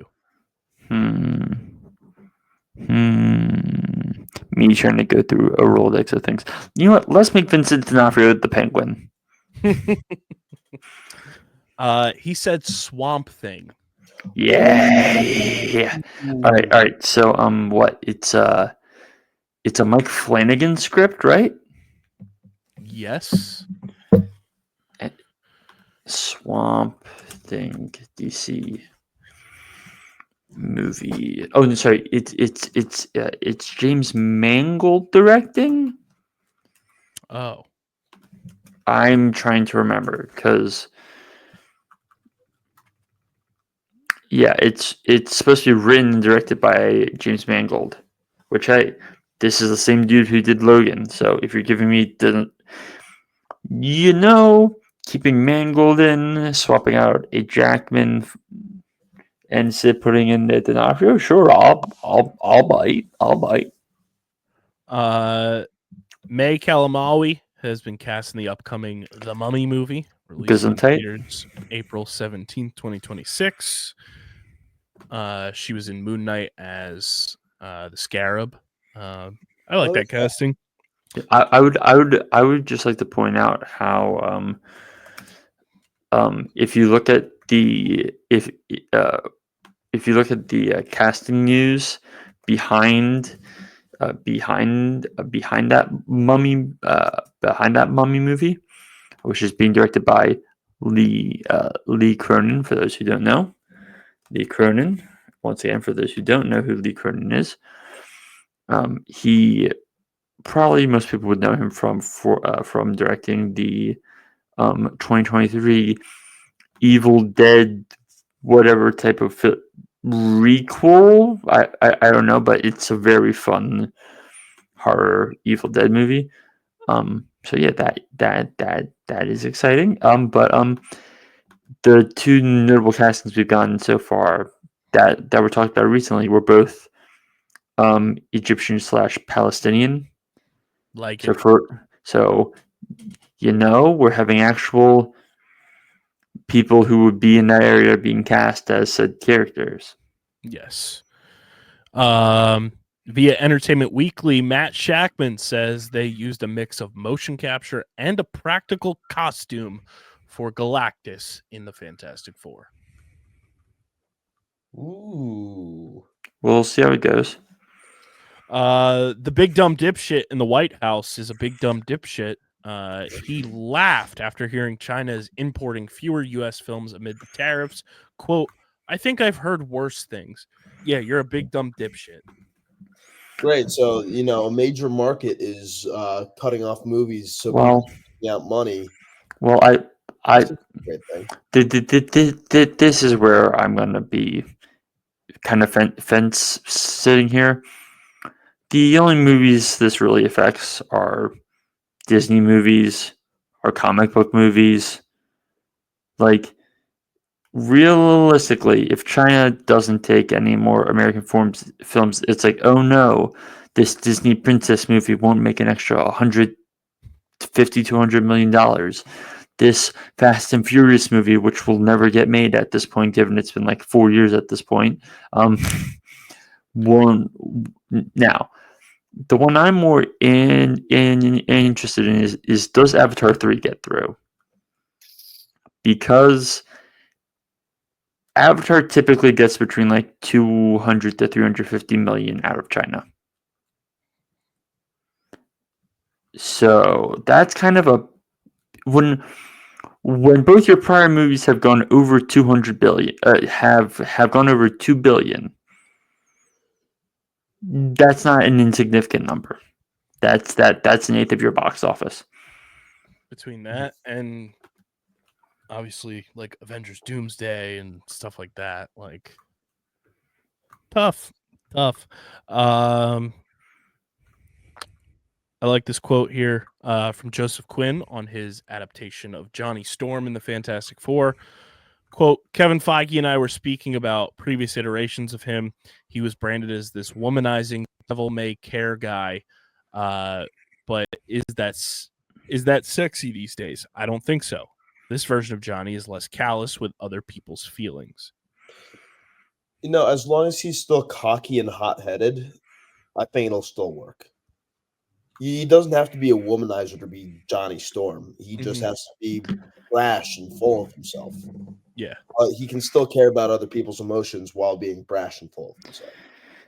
In a fun piece of funny news, Sam Neill has been cast in the next Godzilla Kong film. which I saw that and I'm like, this feels like a bit. Minecraft director Jared Hess thinks it's, quote, weird police are being called to theaters. Quote, it's just literally cheering and throwing popcorn. Cops are getting called for popcorn. I've seen so many funny videos. It's great, especially when people are climbing on their friends' shoulders and standing up and cheering. Counterpoint. It's fine if it's a private screening. It's fine if it's a screening that's branded as like, hey, this is the kids screening. They're gonna go crazy. I will bitch you the fuck out if you're doing this in a screening that I'm in, and I'm someone who works at a theater. Yeah. No, it's so disrespectful at a public screening to just bring a goddamn chicken. I was gonna say, hi, Christian, Underground Sports Philadelphia Bennett here. Your thoughts on the live chicken being brought to the screening of the Minecraft movie? The live chicken would have never gotten past me at the door. But that's besides the point. How the fuck did they get a whole ass chicken into the Minecraft? I have no clue. I have no clue what the box office and the greeters were doing. Insane. How do you let something like that in? It is genuinely shocking to me. Christian, did you see this quote in Empire Magazine about Count Orlok in Nosferatu? I don't think I have. Robert Eager says he has no regrets about giving Count Orlok facial hair in Nosferatu. Oh yeah, well no, he talked about that in multiple interviews because about how if you look at what counts from that time period looked like, they all had those crazy mustaches. To which the quote says here from Empire Magazine, quote, there's just no fucking way that this guy wouldn't have a mustache. We got a trailer for The Life of Chuck. Gentlemen, do you know what The Life of Chuck is? No. So it is the 2024 Toronto International Film Festival Audience Award winner, which is the highest prize you can win at the Toronto International Film Festival. It was acquired by Neon and held to this year. Historically, for the better part of 15 years, 95% of the time, the film that wins the TIFF Audience Award is at least nominated for Best Picture. Interesting. The Life of Chuck is a movie which is based on a Stephen King novella, science fiction drama thing, directed by Mike Flanagan, who for those of you who don't know who Mike Flanagan is, but you may know him for directing Dr. Sleep and Hush, or more likely from his time at Netflix, where he did The Haunting of Hill House, The Haunting of Bly Manor, Midnight Mass, and The Fall of the House of Usher.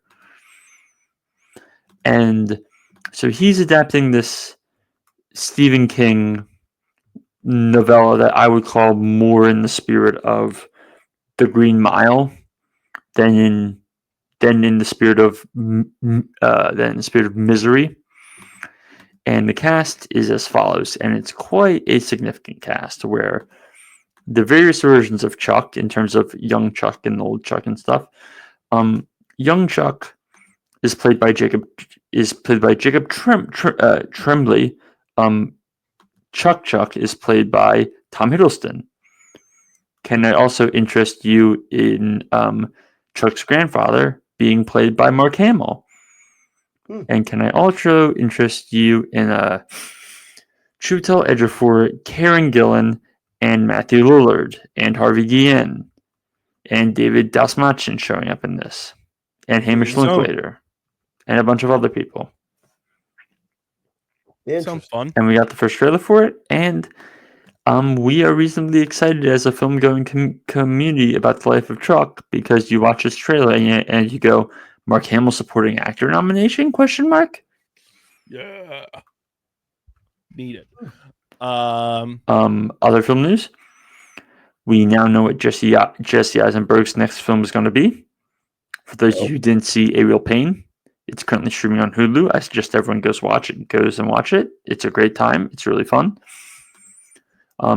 It's a musical comedy for A24, written and directed by Eisenberg, about a woman who's cast in a community theater musical but loses herself in the role. That lead woman is assumedly being played by Julianne Moore. And also starring in it is Paul Giamatti. Ooh. Now, Paul Giamatti reading Jesse Eisenberg dialogue is a match made in heaven. I'm extremely excited for one very neurotic man writing for another very neurotic man. That will be fun. David Zaslav's pay package for 2024. Why can I not hear any of you? Can you hear me now? Can you hear me? Humana. Is Christian's I can't hear either of you, but I can hear myself. So that's fine. This is fine. This is all good. All bueno. David Zaslav's pay package for 2024 was $51.9 million, a 32% increase since 2022. Undeserved.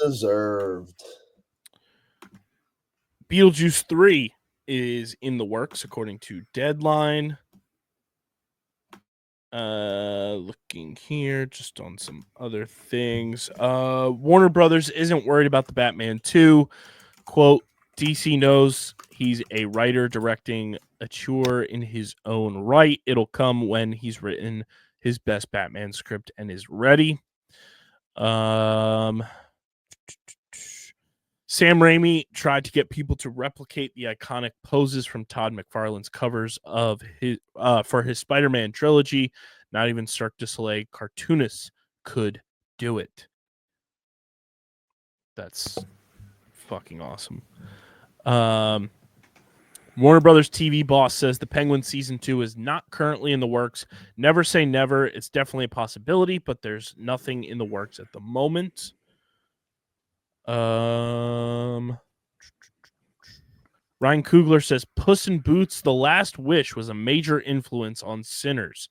Quote, think about the villain Death, his defining features, the eyes, his demeanor. That's fucking hilarious. Our feel old moment of the week, American Psycho, released this week 25 years ago. That's absurd. And Jack Black showed up to a screening of the Minecraft movie and asked fans not to throw popcorn all over the theater. And then right here, I don't know if we talked about this or not, but Emma Darcy has been cast in Alejandro G. Iñárritu's upcoming film.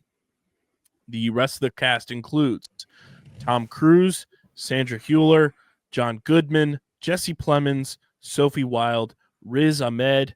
It follows the most powerful man in the world who embarks on a frantic mission to prove he is humanity's savior before the disaster he's unleashed destroys everything. That sounds very fun. Looking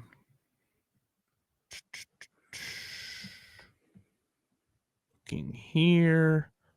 I think that is about it.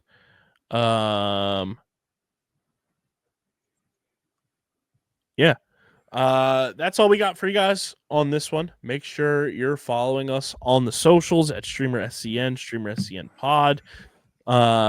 Subscribe to the pod, subscribe to the pod, subscribe to the pod, and subscribe to the Underground Sports Philadelphia YouTube channel. Oh, this is fitting. This makes it even more fitting that I'm going to be starting this show this month. Game of Thrones premiered 14 years ago today. Wow. It's been 14 years. 14 years. But subscribe to the Underground Sports Philadelphia YouTube channel, youtube.com/@Underground Sports Philadelphia. And this has been another edition of StreamerSZN, the exclusive streaming platform, TV and movie podcast on the Underground Sports Philadelphia Podcast Network. For a silent Christian, for Harrison, I'm KB. We are going to go form an army in Hell's Kitchen to battle off some fucking infected Cretans. But until next time, we will see you next time.